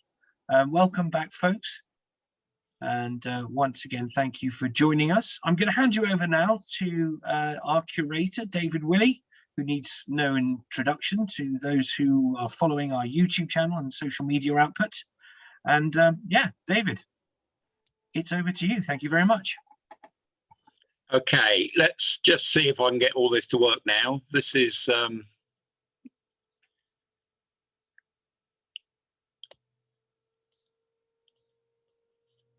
does that tell me when, if a thumbs up, when you can see what I've got on my screen? If anybody can you see that? Let me just try and do it as a. Does that look okay to everyone? Now, I was going to turn myself off if so that you don't see me spitting at the camera all the rest of us. I give the speech. So that's part of the fun, David. Does that still work, or have I lost you all now? Yeah, no, we can't see you, but obviously. That's good. Right. Okay, let's get on with it then. So what I wanted to talk about for this particular little chat is, for me, genuinely, I didn't really know much about this particular, I imagine looking out there, looking at the people watching, apart from the few rather beautiful ladies we have with us today, all of us look like grumpy middle-aged blokes. And this slideshow that I'm going to be showing you as part of this Between American Armour is a wonderful opportunity to show you an awful lot of pictures of other rather grumpy looking middle-aged blokes who were influential on American armour between the wars. And I think, forgive me, because I know we've got some people around the world, we've probably got some Americans watching who probably do know this a bit more, but if you're British and you're typically like me, you probably know a fair bit about, or you think you should know a fair bit about the British between the wars, mechanised force, etc., and the arguments that went on. We know a bit about the Germans between the wars, their experimentation behind the scenes, etc., then Hitler coming to power and promoting the idea of a panzer force, etc. But we perhaps don't know as much about what went on in America, because all of a sudden we know they don't seem to have much in the way of tanks, and then all of a sudden it's World War II, and boom, here comes the M3 Grant and the Sherman. So it was, for me, this was an opportunity to have a little bit of a dig into this particular period. And because again, we're a teaching establishment at the Tank Museum, one of the amazing things I found was also that there was a number of issues to do with what went on back then that you can't help feel there's a bit of resonance with today. But for the British people watching, just a bit of a guessing game, first of all. He says, if I can get the slides to work. Evidently not at the moment. Talk amongst yourselves while I try and move on to the next slide. Bingo, there we go. So my first one is quick quiz, when did someone say this? In the interests of national defence, let me get rid of, I can't even see my own quotes, so I can get rid of this lot. There we go. In the interest of national defence, I urge upon you the necessity of an immediate increase in horse cavalry. So in your mind's eye, bit of a date, give us a year when we thought that was actually said. And why I throw that one in there is, if you're British, what do we hear about everyone having a go at Haig, coming out with there'll always be a good place for the horse in the British Army, etc. That actual quote comes from, has anyone actually bunged in an answer? Let's just see if I can some guesses. We got 1925, 1930, 1939, 1940, 1935, 38, a couple of 1940s, 1941, 38, 1930s. Okay, you're all wrong. It's 1942. It's the head of American cavalry. 1942, he is still arguing that the American military needs more horses. So when we beat ourselves up in Britain all the time about supposed reactionary figures, etc., as ever, be careful. It's a bit more complex story around the world as well. But that's jumping the gun. Let's go back to it and let's talk. What I'm going to go through is really a little bit about where America was in World War I, what happens in that interwar period, really up to about 1930, and then I'll be going on about there's a bit of a split. There's the American cavalry, the American infantry. There's a whole quick host of changing issues just in 39, 40, 41, and then I'm going to shut up, I hope, about that point. But I'm not going to go on into World War II, but it's why America's in the position it is. And without making everyone go to sleep instantly, I'm going to use this word doctrine. What was it about the theories behind how tanks were going to be used? Because this is another one. It's the American version. Just like as I was saying, we perhaps know a little bit more in Britain about what happened between the wars, what was going on out there in America, in terms of how they were going to come together, how did they think tanks were going to be used, and what tanks, if any, they were going to actually make. And I'm going to start by just putting that back to American armour, the context of World War I. We know America is a co-belligerent way back in the First World War. Under Wilson, an American expeditionary force comes to Europe after 1917, starts building up in 1918, and Pershing, its commander-in-chief, looks at the idea of what do we want? We want about 20 divisions, he reckons, out there. And to do that, he sends out an investigation team into the use of armour. Can they have armour? What's it going to do? And they come back with an idea for that 20 divisions. They're going to need about 375 heavy tanks to support them. They think about 1,500 light tanks, and they put in an order for back home straight away for about 1,500 as well of what they call the Liberty tank, which is in conjunction, we call it the Mark 8, in conjunction with Britain. They want to put together this big force of tanks. The problem, of course, they got is gearing up an industry to supply that from the home front takes time. And the first two Renault copy tanks that America actually makes only arrive on November the 20th, 1918, so after the actual official fighting's ended. So America is going to Britain and France to get those tanks. And so it ends up asking the French for the lighter tanks and the British for heavier tanks. And the person they put in charge of this is this guy here, Colonel Rockenbach, who's cavalry. He's a mate of Pershing's. He was the quartermaster for Pershing.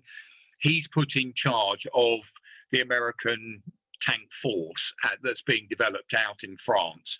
And he's quite a clever guy. He certainly is very good at trying to get this force actually together. Now, here's a figure that we'll see a few times. We all know this is Patton. There he is standing in front of one of the French FT tanks. And he transfers from the cavalry to this new tank corps. It's called the Tank Corps in November of 1917. And he does a tour around. He goes and sees what the French are up to. He meets Fuller, interestingly, and he is put in charge of the light tank section of what's going to be the American forces. And they open a school at Bourg in France, and that's his command. And he has that a bit like a number of times it's repeated in history, a bit like the British 1st Tank Unit. He has to train with very few real tanks to start with because they're just not arriving yet in numbers. And the Americans, they aim for about 20 light, 5 heavy tank battalions. And it's again, we're looking in war terms, everything seems a bit late with the Americans in terms of the dates. So the school only gets going in March of 1918. And with the British tanks, we are very insistent, and it's an interesting background story. Haig, once we have braced ourselves in 1918, thinking it's going to be this terrible situation of the Germans attacking. Once that we've weathered that storm and we start going back the other way, Haig is really reluctant to see equipment leave the British Army, who were doing really well against the Germans at this time, the second half of 1918, to pad out an American force, like we've talked about before, the artillery, for example. He was supposed to give 2 out of every 6 horses on a gun team to the Americans. And he's thinking, hang on a second, should I be doing this when we're doing rather well with our own 6-horse gun teams? So Britain insisted with the Mark V heavy tanks they were giving to the Americans, who come over and train at Wool to do this. They insist they fight with the British forces. And some American tanks do see a little bit of action before the end of 1918. Some of the heavy tanks, some of the lighter tanks see action. It is, compared to the French and the British, fairly peripheral, but they do get blooded in essence. And that's going to be quite important as well for the arguments that take place after the end of the First World War. And there's one of the American heavy tank units using British Mark V tanks. And of course, as I mentioned, the first American heavy unit trains where we are today at Wool, at Bovington, before heading out to France. And there's some of those, again, Americans using the French FT tanks. Their own version looks very similar from the outside, that's built in America. About 900 end up being built, and they're the residue after the First World War. They've got a different engine. They've got slight differences to match the American sort of manufacturing system that was there at the time. So what happens after the First World War? World War I, we all know, ends November 1918. America wants to go back to isolationism, and Wilson fails to get US Congress to agree to signing the Versailles Peace Treaty. They end up, something again I didn't realize, America signs separate peace deals. He cannot get Congress to agree with this sort of post-war world that Wilson was trying to sell. And in the end, part of the campaign against Wilson back at home, when he has to go up for re-election, there's Wilson, painted by William Orpen at the Paris Peace Conference on the left there, and his opponent in the next presidential election in 1920 is the guy on the right, who's Harding, who becomes president. Harding is arguing all the time back to normalcy. In other words, we need to get America out of this foreign engagement. We need to concentrate on our home front all the time, get people working, get the economy going, and also claw back, because it goes against the American grain at this time in history, putting money into the military. So Wilson loses out, 7 million votes lost in terms of Harding, 7 million votes more in the presidential election. And it's one of those things worth bearing in mind, because in the background for all this, the 1920s then become a period of American industrial expansion, but military neglect, in some quarters you might say it. But others and the politicians at the time are really arguing the idea that what is the threat to America? Why do we need to keep up an army that was put together, expanded rapidly for this First World War, sees some service? Why keep it up when, in essence, the army before the First World War was just needed to patrol the border with Mexico? And very few, the idea of foreign engagements were few and far between, if at all thought of. So there isn't really a threat to America that makes those who want to support the US Army, it's just not credible. And there is also, again, something, for the British people watching resonates, 20s, that massive anti-war feeling after having gone through the First World War. Actually, the world is saying that's a war to end all wars. We don't want that type of thing again. And there's all this major disarmament moves in the 20s, early 30s, naval conferences, 21 and 28. We have the Kellogg-Briand Pact, which, again, if you don't know your history that bit, 62 countries sign a declaration, the Kellogg-Briand Pact. Kellogg is the American Secretary of State. They sign up to saying, we are not going to war again. We are outlawing war. So this idea, again, that however naive we might think it is now, people were ending up thinking that maybe there's no need for the military in the same way. Now, the 1920 National Defense Act, which the American Congress passes, sets the American Army at a number of 17,717 officers and 280,000 men. And President Harding, that chap on the right of your screen, is very adamant that that is going to be, that there is much debate in Congress. Pershing has to make submissions. They all come forward to show the different arguments. Pershing tries to be politically fairly adept at not offending Congress in the same way. But the general feel in the army after the First World War is it's men that count, not material. They are trying to hold on to numbers rather than technology or specific bits of kit, because they believe the lesson the army had from the First World War is it's going to be mass armies in the future, and keeping a structure of men that can help expand an army into the future is going to be the key.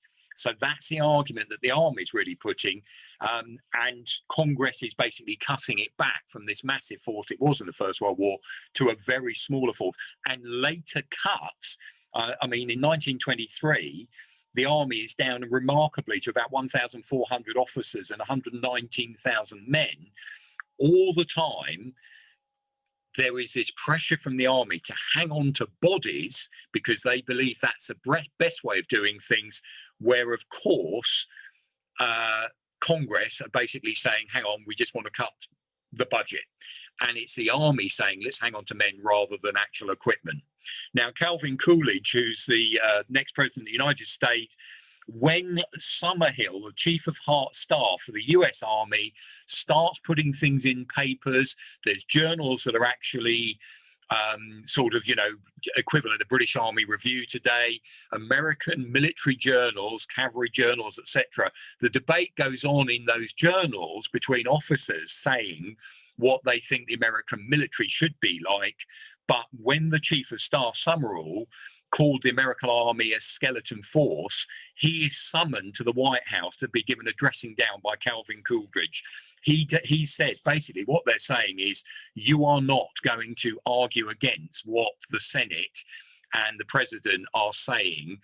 Do not come out with things that seem to undermine the political decisions. Live with this.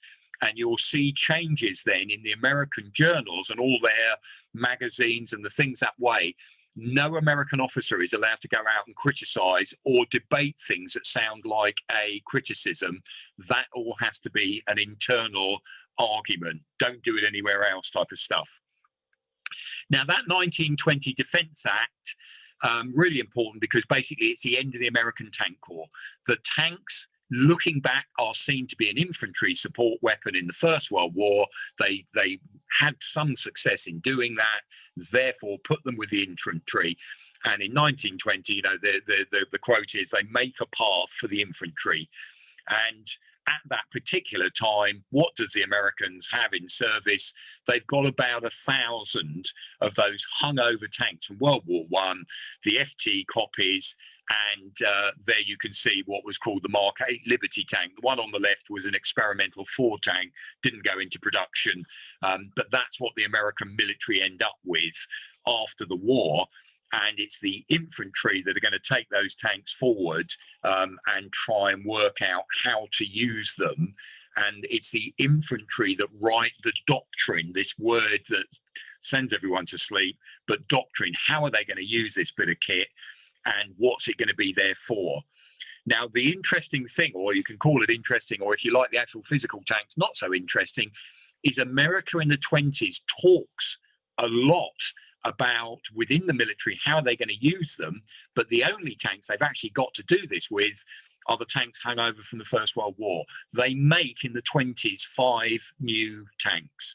Okay, so there is very little, because the debate is going on, as we said, there's not much money anyway. They want to hang on to men instead, but let's theorize, as it were. Let's talk about what we might want.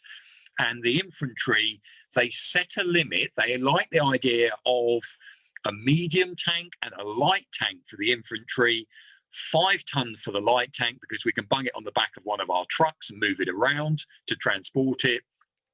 15-ton limit on the heavy tank because that was considered the bridge limit weight in most of rural America. So you don't want to go over it because otherwise you won't be able to transport the heavier tanks around the place. Now, those arguments that used to go on within the military that were in the public domain, you might say, in the magazines and everything, before it was closed down by Coolidge, Patton and Eisenhower doesn't go to Europe in World War I, but he's starting to help with the training of the tanks in America. Patton, we've met, he was head of that school. They were both called in to be dressed down because they were making arguments about what tanks could do that went against the grain of what the infantry are saying. The tank is just a support weapon for the infantry to advance on. And Eisenhower, he's called before the head of the infantry, a guy called Farnsworth, and Farnsworth actually says to him, your ideas are not only wrong, but they're dangerous. So they try and stamp on anyone that's starting to say, actually, don't forget in World War I, the British had a speedier tank that could leave or perhaps go with horses and speed around the place. Patton, again, he's arguing against this. He comes out with a great line. He's saying that the tank corps that's done away with, he said the tank corps stuck to any other service. In other words, the infantry, the cavalry, another arm, artillery, another arm in the American army. He said it'd be like a third leg to a duck was his phrase at the time. And they both end up asking for transfers out of the tank corps when it becomes part of the infantry. It's done away with, becomes part of the infantry, and both of them ask for transfers out. Patton, I have to say, and again, you know, whether you think it reflects good or badly on him, he's always got his eye for the main chance in terms of his career. He sees the tank corps is now, it was a go-getting place in 1918 when he was out in France. He goes back to the cavalry because he now sees he will advance his career much better in a different way. How does the American tank system work in the 20s and 30s? Sorry, there's our young Eisenhower and there's Patton there. The Americans, in terms of how they're going to design tanks, the infantry who now have the tanks, they are going through these debates about what they think them for. I've just mentioned about the weight. They come up with a specification that they then hand over to the ordnance departments, who look into making a design with the budget that they've been set. And again, that idea of the budget being made available is quite an important one, just like it is today, remembering the state of money. So when they come up with a design, they have to get permission for that money. And as I keep saying, the American main high command is looking at what money Congress gives them to go into men all the time. Numbers of men and officers, not necessarily equipment. So tiny amounts of the budget are spent on some sort of research. The Ordnance Department will use that money, build a pilot model. It then goes off to this place, Aberdeen Proving Ground, and it is therefore tested by the Ordnance Department. The infantry who are in charge of those tanks are then brought in. They end up being asked for comment, excuse me, and if there is enough money, those comments and things learned might mean you get a second pilot model built.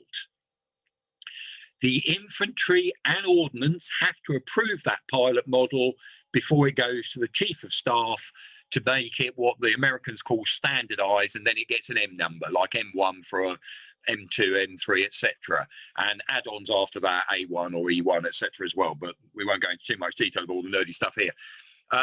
So by 1930, a number of pilot models had been built, but none had really met the specification the infantry came up with. So in other words, off went ordnance, started on a pilot model for a vehicle. Infantry would say, hang on, it hasn't really got what we want it to be able to do.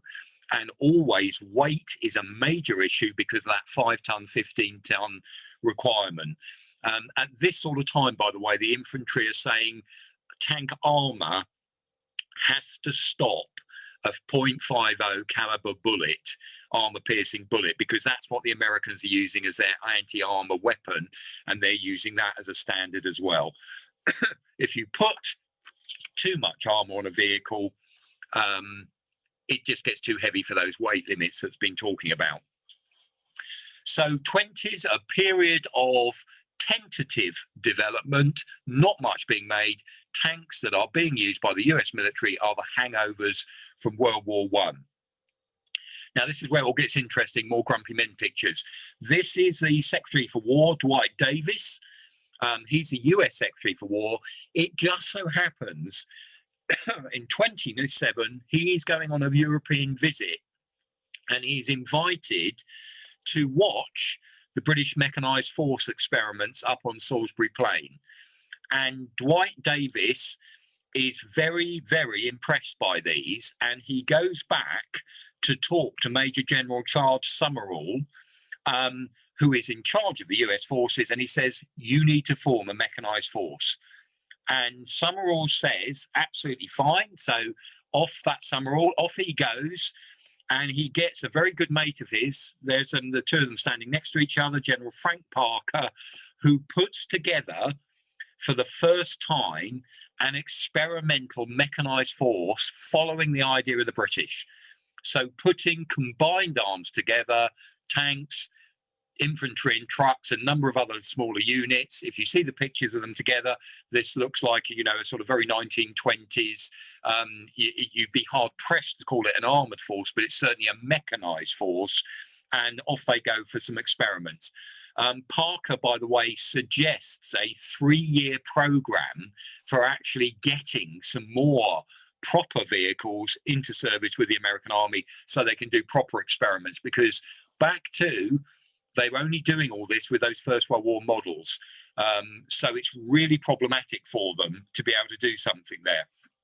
Now, Summerall also with Parker approves a board that's going to look at, and here's two interesting phrases the American use, motorization, which means how do you get rid of the horse to have the motor car or motor engine take its place, and what they call mechanization, which is the direct, this is a quote, the direct application of mechanics to the combat soldier on the battlefield. So they are looking for this. And of course, what's going on in the background, which we'll talk about in a moment, is then comes the Great Depression and this idea of, here we go again, costs about everything. But the American Secretary for War, Dwight Davis, approves the 3-year plan, and he sees as well with this mechanized unit that idea that the tank could be more than just a support weapon, because he's seen the benefit of this, and he's telling the American Army, ironically, that the tank can be more than just a support weapon for infantry going forward. Now, this guy, this is another American president, Herbert Hoover. In 1929, Hoover goes to the US military and says, how can you save even more money? Great Depression comes. He is asking the question in 29, very much along the lines of, we don't still like spending money on the military. What other cuts might you come up with? And one of the provocative questions that's being asked by President Hoover is, would mechanization cost American taxpayers less than the military using horses and people? So again, this idea about how do they get through this, what goes on, the American military comes back big time, arguing back, saying, no, we want to keep men, not go down the route of equipment. So in the end, with the Great Depression, funding for the US military is cut by 20%, but only 5% of US people, army people, go. So they only get rid of 5% in actual men. Now, another one of these famous names gets involved. This is MacArthur. MacArthur becomes Chief of Staff of the military. So again, he's that next big figure. He cuts the mechanized force on the 31st of May, 1931. He says, okay, you've had your experiments, etc. There is a worry that there is going to be a new elite growing with this mechanized force, and he's getting pressure from the American cavalry and the standard infantry arm that this shouldn't be done. And he chooses to go back to what they call the traditional arms of service, rather than develop this mechanized force into another tank corps, another type of arm. And he actually argues that the tank force should be split between the infantry and the cavalry, and they can come up with both their arms of development, both ideas for developing the tank in the future. And that is why, because the cavalry, because of the National Defence Act, were not supposed to have tanks, he argues the idea that, they actually come up with the phrase combat cars, because legally they can't actually have tanks themselves. And MacArthur, interestingly, in the middle of the 30s, is arguing with Senate all the time, I would mechanise, because a lot of the senators are saying to the military, why aren't you modernising like Europe? Why aren't you mechanising? And it's MacArthur who comes back and says, give me the money and I'll do it. And Senate are saying to MacArthur, we've given you money, you just spend it on men, more horses, not on mechanisation. And absolutely true, because he defers mechanisation because he just wants to save the numbers of actual soldiers in the military. And again, without jumping off subject, it's the same as today. The British Army saying, we haven't got the money to do it. Yes, we give loads of money to the Army. They just piss it downstream on terrible projects that go wrong all the time, rather than necessarily spending it on those, the correct things and getting them done. So from this period onwards, we're really following two strands: tanks with the infantry and tanks with the cavalry. And it's worth coming in on this, but this is a point. This is Walter Christie, because Christie is often mentioned again about this period. The problem is this mechanised force has been only using a couple of experimental vehicles. Christie, in the background, in 1928, offered up his latest version of a tank, which is this version here. Very speedy.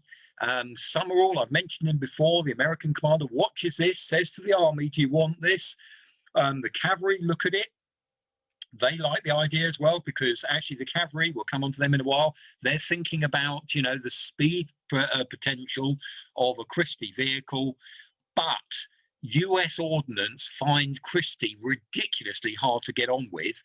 And however clever these tanks are, they don't meet the American specification that the infantry and cavalry are coming up with.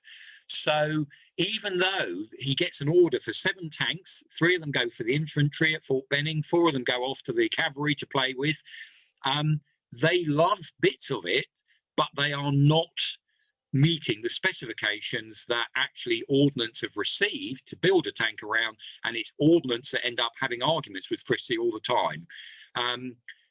By 1933, there is a very definite specification that the ordnance are working on: light and medium tanks. This is for the infantry as well. And in 1936, they finally get, we'll see them in a while, 104. They actually decide to build them, M2 light tanks, which we'll see those in a while. And the infantry have a go at testing these vehicles, but even then, a number of these vehicles are put straight into storage because they don't want to wear them out when they're actually playing with them or training with them.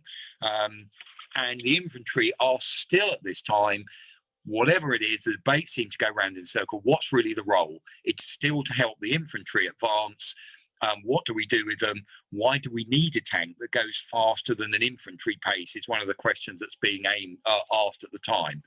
They think the tank should have machine guns to put suppressing fire down on enemy positions, allowing the infantry to advance.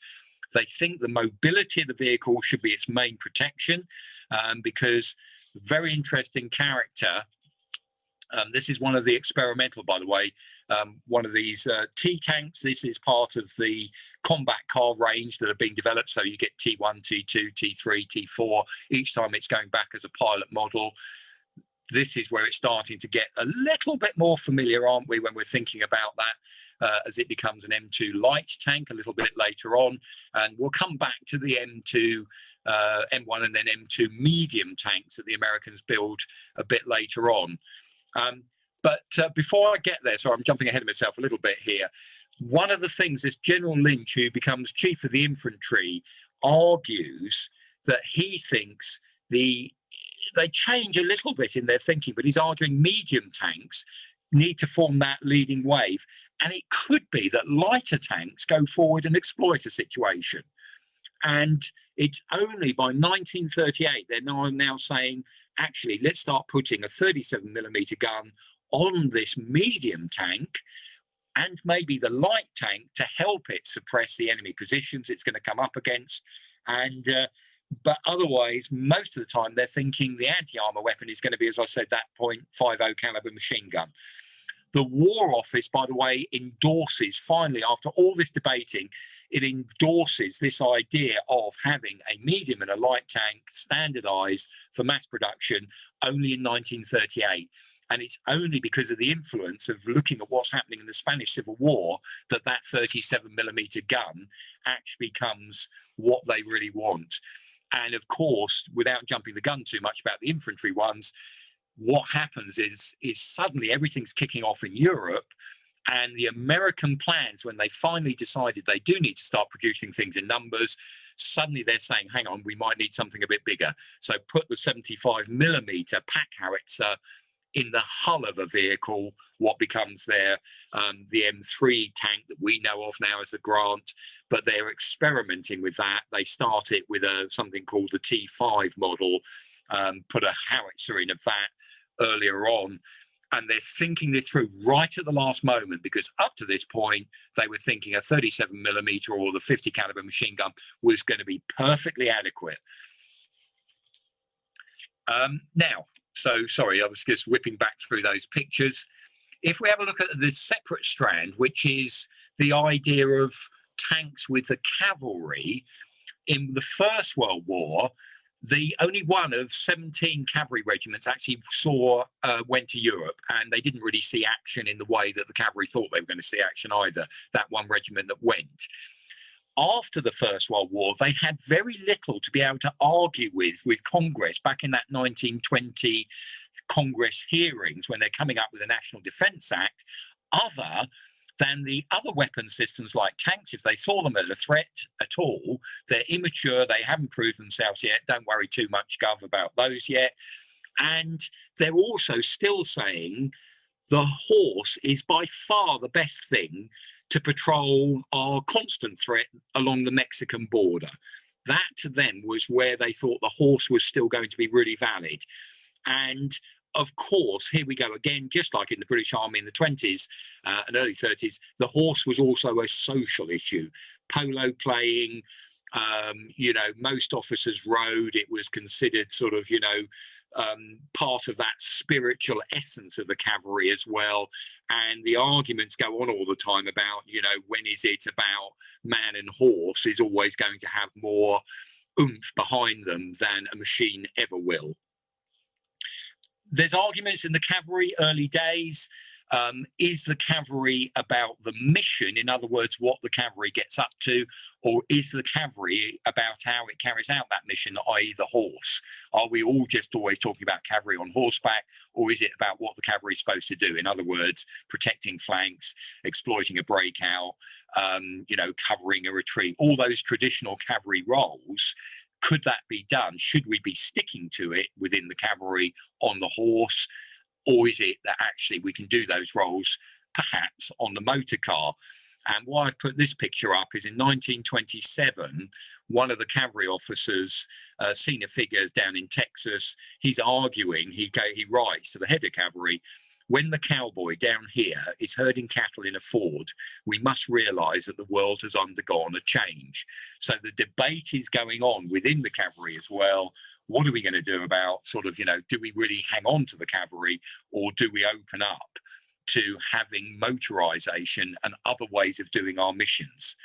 Now, there was a kind of consensus starts growing, especially from the top, that the cavalry will have to mechanize And certainly in 1930, that first mechanized force actually had this guy, Van Voorhis, his name, and another famous character we'll meet again, Chaffee, this guy here, Adna Chaffee. They were put in charge of that mechanized force. So it was cavalry leading the way in terms of how that force was going to be used before it was abandoned again by MacArthur. So Chaffee, this chap here, is really important in thinking through how the cavalry was about the mission, not the means. In other words, don't worry about horses, chaps. The cavalry is about doing certain things.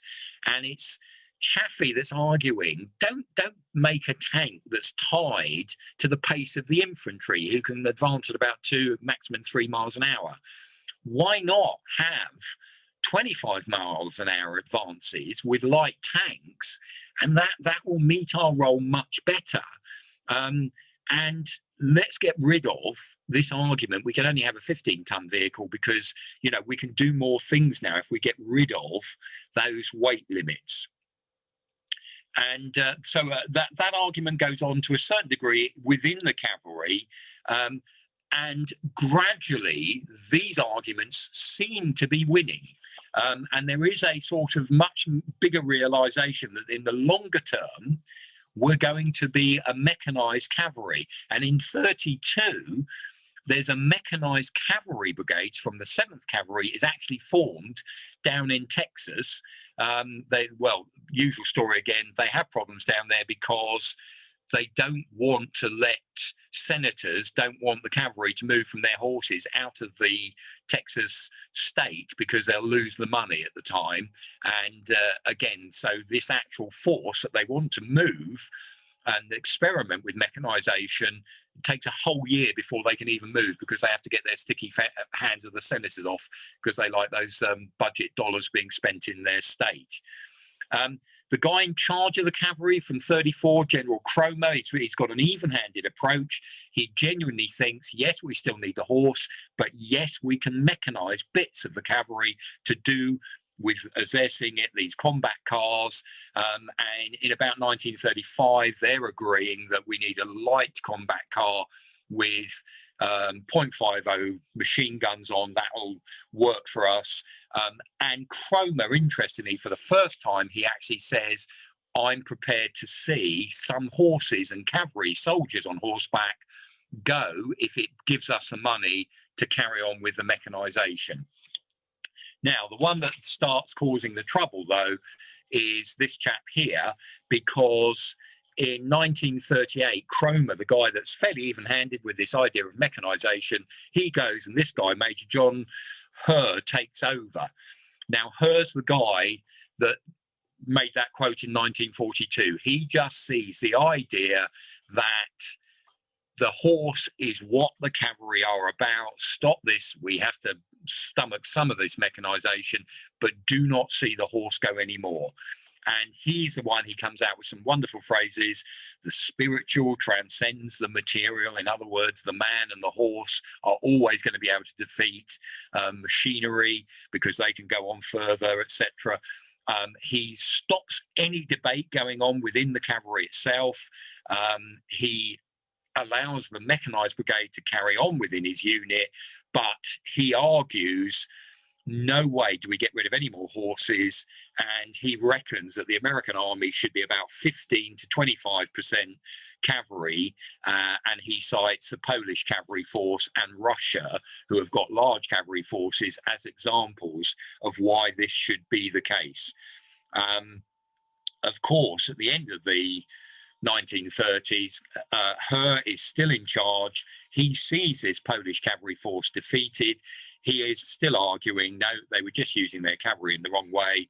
And he actually comes out with, when in 1939, this is one of the quotes again from him, under no circumstances will I agree to any further depletion of my horse cavalry. To do so would be a betrayal of the national defense. These are guys who really believe the horse is what it's all about. Now, 1940, the War Department looking at what's going on in Europe, stage some maneuvers, army maneuvers. These ones become quite famous because they start trying to use a mechanized, not just the bits from the cavalry, they put them together with some from the army, and they use them on against the 1st Cavalry Division in a series of maneuvers that take place. There's a set of them, 2 phases, and General Andrews, who's a chap who set these up from the War Department, watches these maneuvers, and basically in Patton's memoirs, he says this improvised mechanized force, I'll come back to these vehicles in a moment, but this improvised mechanized force trounces the 1st Cavalry Division that is set against it in what we now know of as Louisiana maneuvers. At the end of these maneuvers going on, and you can see the type of thing they were doing, there's not enough tanks around. These are some of the light tanks there, so you have trucks indicating this.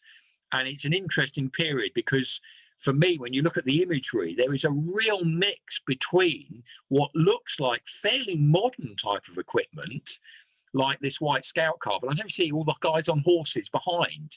So this is going on. This is the type of exercises that are going on with these Louisiana maneuvers. But the outcome, even though there's criticism, because there's not much in the American military that seems to work as anti-tank defenses, but General Andrews at the end of these exercises gets everybody that he wants in the room to sit down and has a chat. So you've got people like Chaffee. Patton is there as an observer, even though he's cavalry, but they keep Herr, the guy that's been saying, Major General John Herr, the guy that's been saying, no, we don't want to get rid of any more horses, and someone called Lynch, who's in charge of the infantry, they keep them out the room. And he basically, Andrews asks, what do you think we should do about mechanization, about an armored force? And the answer given openly there is that we need to reform a tank corps or a mechanized force corps, but keep it separate from the cavalry or the infantry. Otherwise, it'll just die. It won't work at all. And so he goes back, Andrews goes back to talk in Washington. He talks to, now it's General Marshall in charge of the army, and Marshall says, well, have a conference. He invites Herr and Lynch to that conference, but the truth is they've already made up their mind behind the scenes. Herr and Lynch, as you can imagine, they turn up with their arguments. No, keep the status quo. No, we still need horse cavalry. We still need that in the army. We still need infantry to be supported by tanks. Actually, already in the background, Chaffee has been writing up earlier theories of his own about what an armored division might be able to do if we put one together. And already Andrews recommends to Marshall, it goes to Congress, they reckon they need a new armored corps with at least 2 divisions. And this is where, when you talk about dates, etc., it's all rushing together. That's in July of 1940. Already they're getting the reports of what happened in France in May of 1940, by the use of mechanized forces beating the French military at the time that still had horse cavalry, etc. So Chaffee is asked to write a new doctrine for this new armored corps. How are we going to use it? He sees that tank mission now as primary, and this is a quote, the primary role is now in an offensive operations against hostile rear areas.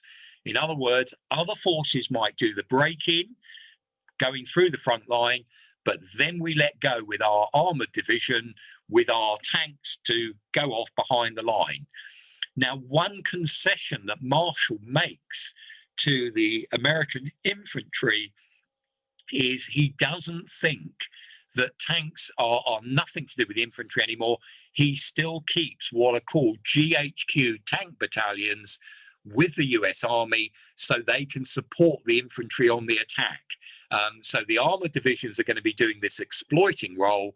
Tanks will still help support the infantry in that initial break-in, and those infantry tanks are part of these GHQ tank battalions. And it's interesting to remember, by 1943, of American tank battalions, 63 of them are part of these GHQ tank battalions. So in other words, there's a lot of them still just supporting the infantry. We always seem to concentrate on the 48 tank battalions that are part of the 16 armoured divisions. They get talked about a lot more all the time.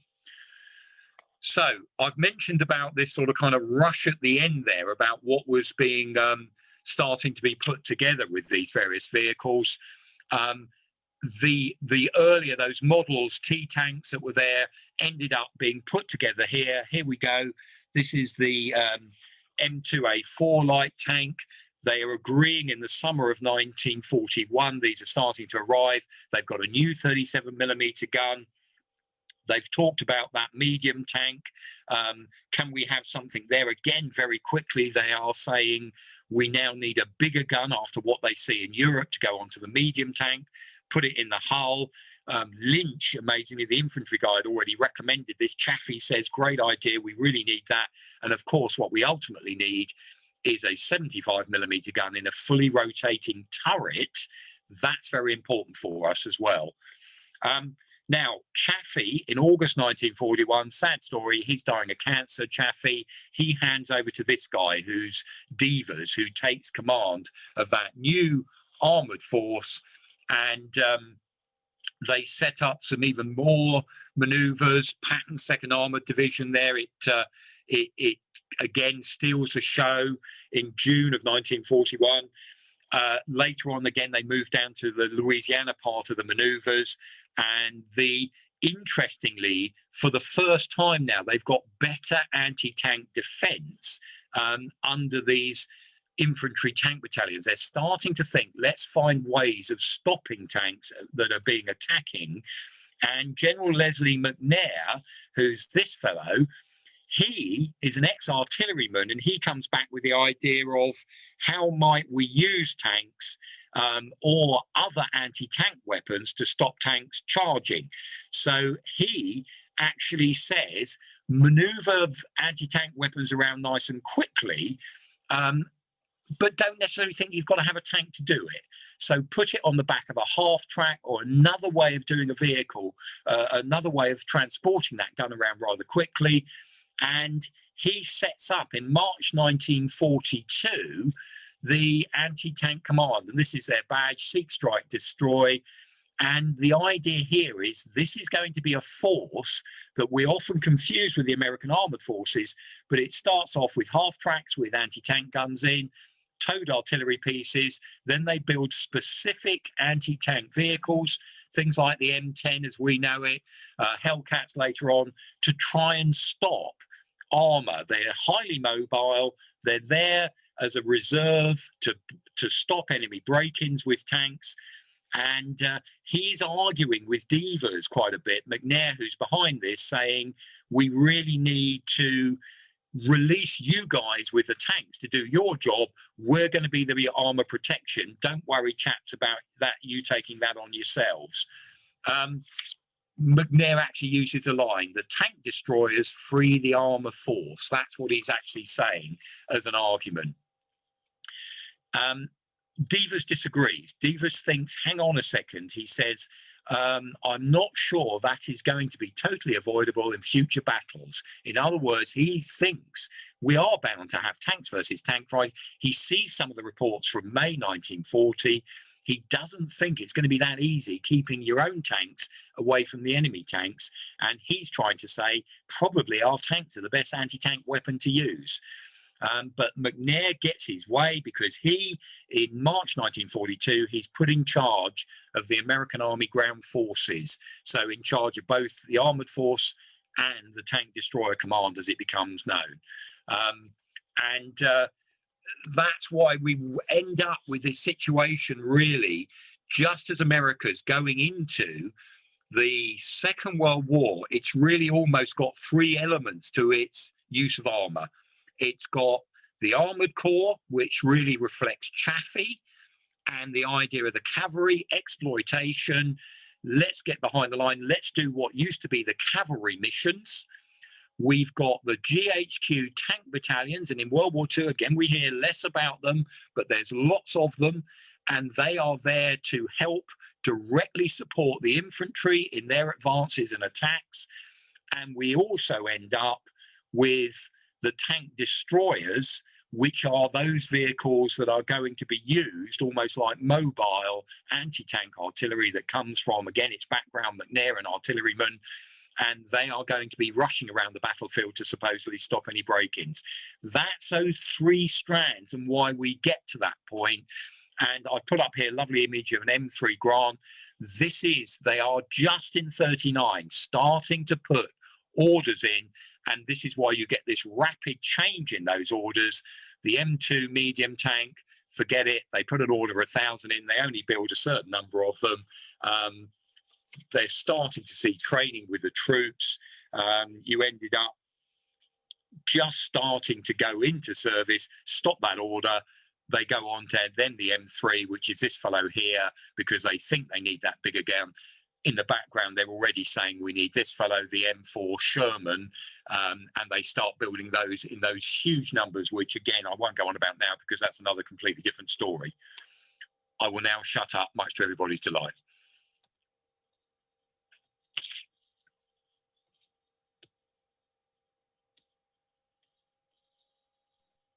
Great, thank you very much, David. So any questions for David on the subject of tank development in between the two wars? David, there are a couple of questions coming through. You still? I'm here. Yeah. Excellent. All right. So one of the questions actually that came up earlier, which I thought was particularly interesting myself, actually, was, do we know how Fuller and Patton get on? Is there any sort of evidence of what their relationship was actually like? Yeah, sorry, am I on screen? Do you want me to get rid of this one? How do I get rid of it? Yeah, I might be able to do it for you. Hang on a second. No, I can't. Yeah, you just need to unshare. The little green button at the bottom in the middle on the screen. Yeah, I'm just...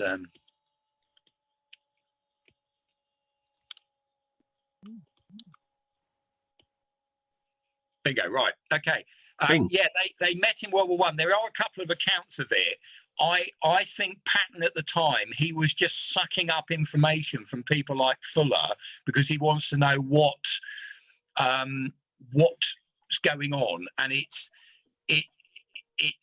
a period where Patton, again, if you go back to it, the fact that he jumped ship a couple of times to aid his career, as I mentioned, not being too horrible to Patton, but he is looking for the best chance to advance himself. And at the time he's meeting Fuller, he is trying to work out, because he has a chat with Fuller. Fuller goes to see him at Bourg, and they are talking about, how these vehicles can be used. But if you look in, I would recommend, if it's an area of interest, the books I would recommend, which I always... this one is a book, Camp Colt to Desert Storm, History of US Armored Forces, George Hoffman. Fast Tanks to Heavy Bombers by David Johnson, Innovation in the US Army. They talk there. Where I would recommend it is go to the biographies of Fuller and Patton, and they're the ones that actually talk a little bit more about what that interaction is. One of the things that I particularly find interesting is we are living in an age where we can do things like this.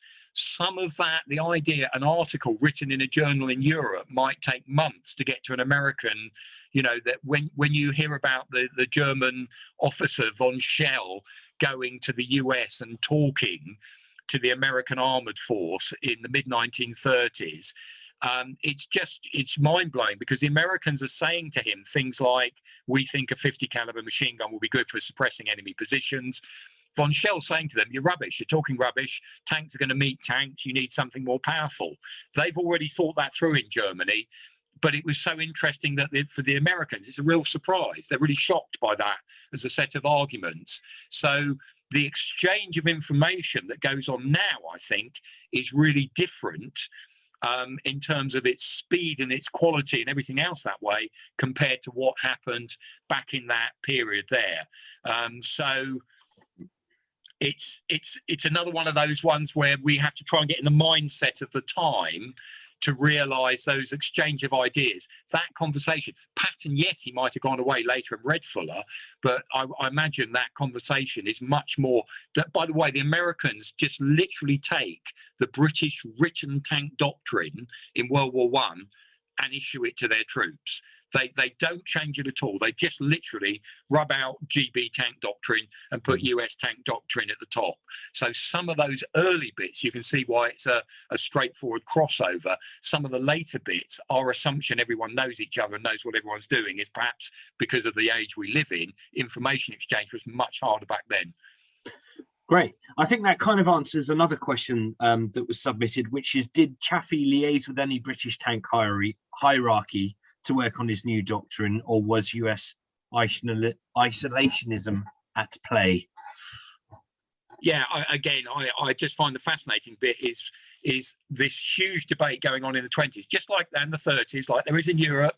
Very few of the new vehicles are made by the Americans, but they're trying to work out what would they be there for, how would we use them, the parochial bit of, but don't take away from my patch. In other words, don't take away from my infantry or don't take away from my cavalry.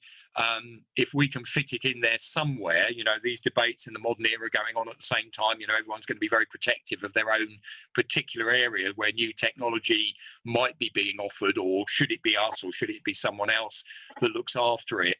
All of that is going on in different, for me, the fact that Davis, the American War Secretary, goes to watch the mechanized force, he, as a politician, is telling the American army, experiment with a mechanized force, not the American army saying, should we ever go with a mechanized force? So that idea about where there are crossovers of information, and also, what fits with us. We're down at Bovington. It's amazing. Our attitude living in Dorset is very different to an attitude if you're living in the middle of London at the moment with other things going on. And that was true, nationally, around the world, everything else going on that way. I think that idea of the changeover of ideas is perhaps slower. Where it rushes is with evidence from the Spanish Civil War, evidence of the fall of Poland in that suddenly they cannot ignore this impact that's coming over from Europe, and how do we react to that with what we are about to start building? Yeah, and very similarly, and again, I think you may have covered most of the ground already, but there was a question which asked whether you thought Little Hart writing on the tactic of indirect approach, later labeled Blitzkrieg, had any influence on the leading characters behind the USA tank development, given the development of half-tracks, track-wheeled artillery, etc., that was going on at the same time to create a mobile arms force. The only one so here's the challenge: is the British Army today, if you're a young officer in the British Army and you wrote an article for British Army Review saying the recent cuts are ridiculous, why is the Chief of the Defence Staff coming out with lines like saying we want a smart army that's so smart it never has to actually fight? So you imagine some young officer writing that today. Is he going to be praised or get lambasted or be quietly told, don't do things like that, you're upsetting the apple cart, we've all got to smile sweetly and swallow the latest set of budget cuts or whatever else that way? Now, in America, that was exactly the problem. So the idea that some of these young cavalry officers, Patton as an example, are arguing, look at what can be done. Look at that potential with an armoured vehicle that could be fast, protected, mobile, have a machine gun or gun on. Think of how we can do things differently, like Little Hart was to a certain degree, other people advocating mechanised force in Britain. There were times where you could lose your job if you're saying that too stridently. So that's another one of those, what I think is an interesting debate. Who in the army is ever going to be brave enough to shout out loud enough that what's going on is a load of rubbish, or challenge it without, when do they get patted on the back for being a bright young spark and really good with their ideas? When are they going to get quietly told to pipe down in a hierarchical society? So anyway, I just see those as quite interesting modern parallels going on. Absolutely. And someone did ask that question, which is, are we seeing reductions in the same way in the army today, particularly what's going on with our tank force? And asked the question, is it right? I don't know if you'd know the exact numbers here, but whether the British Army is now smaller than the US Marine Corps. Yeah, we probably would. Again, models like at different times, it all goes out the window. The cuts, the recent announcements are still being. You'd like to think there was a plan behind it, wouldn't you? Well, politely put, the cuts, the recent ones, they're still being shaken down through the military, working out what this really means in reality. How long will we continue, for example, with mechanised infantry and the warrior in service? Will there be a handover? How much, of these, again, with Challenger 3, as I guess it's going to be called, coming into service, how many of those? Will it ever do it in the sense of, meanwhile, we'll be fiddling around the edges, further cuts to come.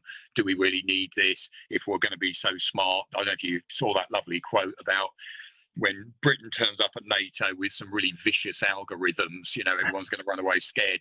So, this sort of thing that those arguments going on, it'll be molded and shaken down. But I was amazed to find, I don't know if you follow this stuff, but there was all this stuff about strike battalions and how we were going to use light armor really cleverly and effectively. All of a sudden, the word strike battalions has not been mentioned at all recently. It may revive its head again, but like any force, and again, with looking historically at the Americans there in the interwar period, there's lots of moving parts. So lots of different things are going on at the same time. We have the benefit with hindsight to be able to look back and see which ones seem to be successful or emerge.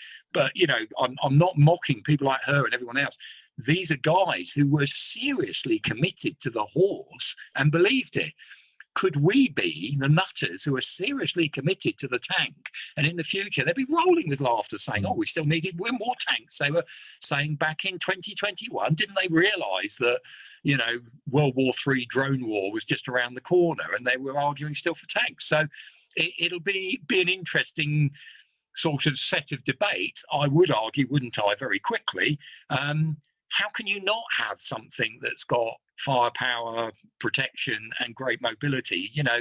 That to me is whether you call it a tank or, like every modern military force, tries to come up with a new way of finding that description, but not calling it a tank. They'll come up with FRES, they'll come up with some abbreviations, but in the end, what they really mean is they want a powerful gun on a well-armoured mobile chassis, and really that's a tank in the end, isn't it? And topically, of course, a lot of talk in the media today about the Challenger 3 unveiling that was done yesterday, describing it as the most deadliest tank in Europe. Well, we were kind of pre-warned about that. They said 11 o'clock, and when I looked at it 11, I didn't see anything going on that way. But we are hoping, for everyone here, obviously, we are hoping to follow that story. I was speaking to RBSL on Thursday. We hope to either film at RBSL, and we were hoping to get Challenger 3 to Tank Fest. Unfortunately, because we've had to move Tank Fest, they're at DSEI that week, so they can't bring it this year. But we'll keep you updated on that as a project, because obviously it'll be interesting, and it won't just be me being cynical all the time like I am now, but this idea of the ups and downs of how that works and gets into service, and the fact we're at a place why I'm interested in how the army is going to be using those tanks in the future, because we're teaching young tank soldiers, and the last thing we want to be doing is saying you won't need these, will you, because you'd have done it all by cyber warfare before you ever get out there. As I say to all the soldiers, I'm a taxpayer. In the end, I want you to be the better guy in the fight, and if you guys are turning around all the time thinking, who's next, actually you're the last line of defense, so you better have a good tank. Yeah, cool. Just got time for a couple more questions, and rolling it back to Interwar USA, an interesting question here, which is, because the Americans had to play catch up, was this responsible for the American tanks being affected from a more effective from a manufacturing technical point of view by mid-World War II? In other words, was American revolutionary change being more effective than British evolutionary change? Yeah, so the Americans had this, in a way, watch this space, because we're going to be doing a little book on Shermans in the Tank Museum. And one of the things there where I talk about, I've just been doing a lot of writing on the M3 and the M4 Sherman tank, so the M3 Grant and Lee tank. What the Americans are being able to do in the 20s and 30s, even though they are not, they're talking about the theory, they do experimentation enough that they are testing components that they will be able to use. So if you look at the suspension systems on the M2, they get transferred to the M3 and the M4 Sherman. They are coming up with, they're trialing that right radial engine early on in M1, M2s, light tanks and the heavy tanks, so that they're getting a whole series of things tested, so that the idea being, when mass production is needed, they've got the right components to start picking on to bolt together. What is remarkable, and it's not the story I was talking about this time, is how the Americans go from this ridiculously small number of tanks, make up their mind, and they have to do it quite quickly. The M3's interim tank, really. The M4, the famous Sherman, is what they decide to go with to meet their doctrine that we have talked about. But they go with that M4, and bloody hell are they clever in the way they can get all of that. And they go to the car manufacturers instead of just heavy industry as they thought they would, and get it done in a massively quick amount of time and vast quantities. Hence, if you read those track link ones, on American tank production and everything, or I'm doing British ones, how they can supply us. That is the staggering thing, that the Americans, you can argue in a way, with that cadre army, that testing force in the 20s and 30s, the fact they could flip that switch when they needed to and get that production out. So whatever, when we're talking about in the end about, was the M4 Sherman any good as a tank? It was a brilliant tank because they could make so many of them so quickly. So that, as an industrial achievement, as a strategy, worked for them. What I'm fascinated by is, when did America decide to keep a big standing army? Because after World War II, again, they cut back again. So this idea of the size of the American army now, when you compare it back to when we're looking, is just staggering. Nowadays, they keep a large standing, technologically advanced army. Back then, it's just a completely different story. One last question then, which is actually another quite interesting one, is when you were doing your research for this talk, did you come across or any sort of evidence that the big, manufacturing companies were kind of getting involved in lobbying the American government? Because of course, there would have, you'd expect that companies that would have had some kind of financial interest in producing that kind of tanks and war material for the American government might have been making a bit of a noise themselves to ensure a bit of work. Yeah, it's the other way around in the 20s and 30s, is the American military cannot find enough manufacturers, same as in Britain, interested in military hardware because the budgets aren't there. If you're an American manufacturer, why do you want to get involved with tanks when or the military are telling you, we might be able to buy one or two off you as test vehicles? So it is actually the Rock Island Arsenal under US Ordnance who are building the prototype tanks. Look at what happens with Walter Christie and his experimental stuff. He doesn't get on with he's an awkward character as well. There's lots of issues there, but he ends up selling his tank designs to Britain, to Russia, to other countries, because there is not a market at the time in America for those vehicles.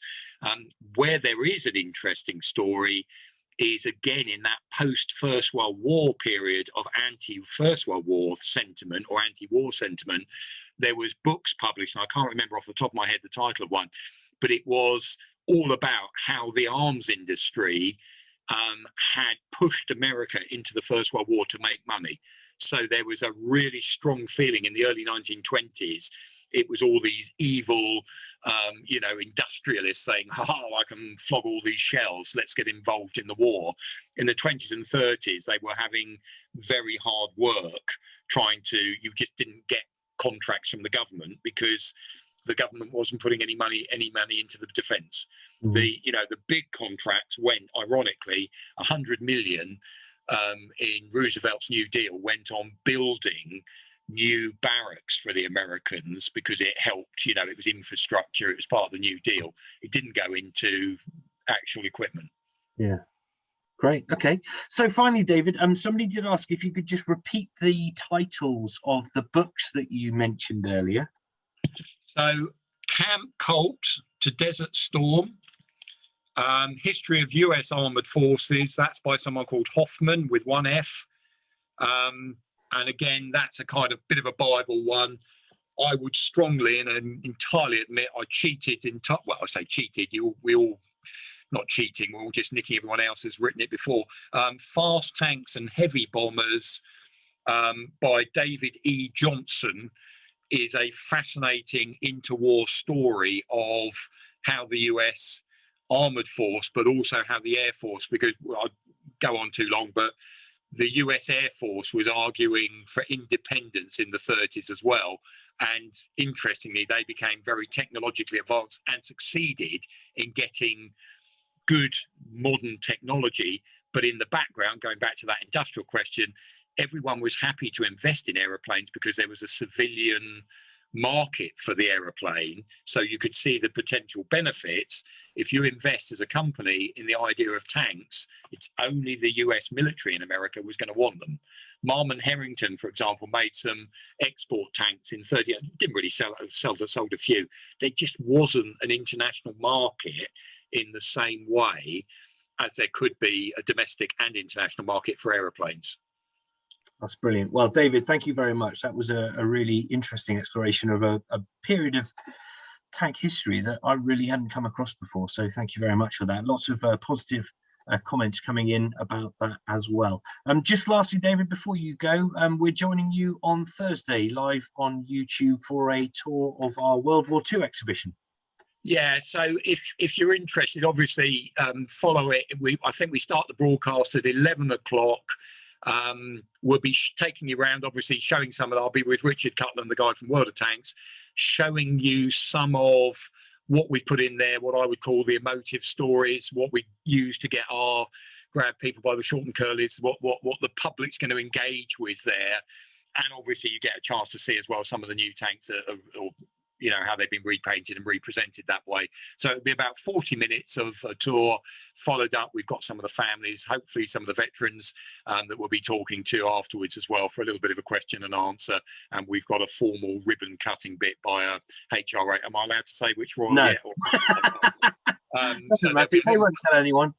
Pre-recorded bit there of from an important guest who's going to be there as well from the point of view of cutting the ribbon. Lovely. That's great. Thank you very much. Well, thank you once again, all of you, for joining us this morning. I hope you found it interesting and learned a little bit more about what we've been up to the last couple of months. And again, enjoyed David's presentation on tanks, US tanks in the interwar period. Of course, we're still very, very grateful for all the support you've been giving us during these very, very difficult months, and hope you'll continue to support us in the months ahead. We, of course, look forward to seeing you all back at the Tank Museum as soon as possible. Fingers crossed we will be able to open our doors again on Monday, the 17th of May. So keep an eye on our website and on our social media pages there for more information on that. And hopefully you'll be able to make it to Tiger Day and or Tank Fest with us as well. And yeah, the last thing is probably worth pointing out, we have talked a bit about our online shop today, is don't forget all friends get 10% off in our online shop. So please don't be afraid to use that. We're, of course, very grateful for your custom. So that's it. Thank you all once again for joining us, and we will see you all again soon. Oh, Finn's joining us as well. Say hi, Finn. Oh, okay, goodbye. Goodbye, everyone. Thank you. Cheers.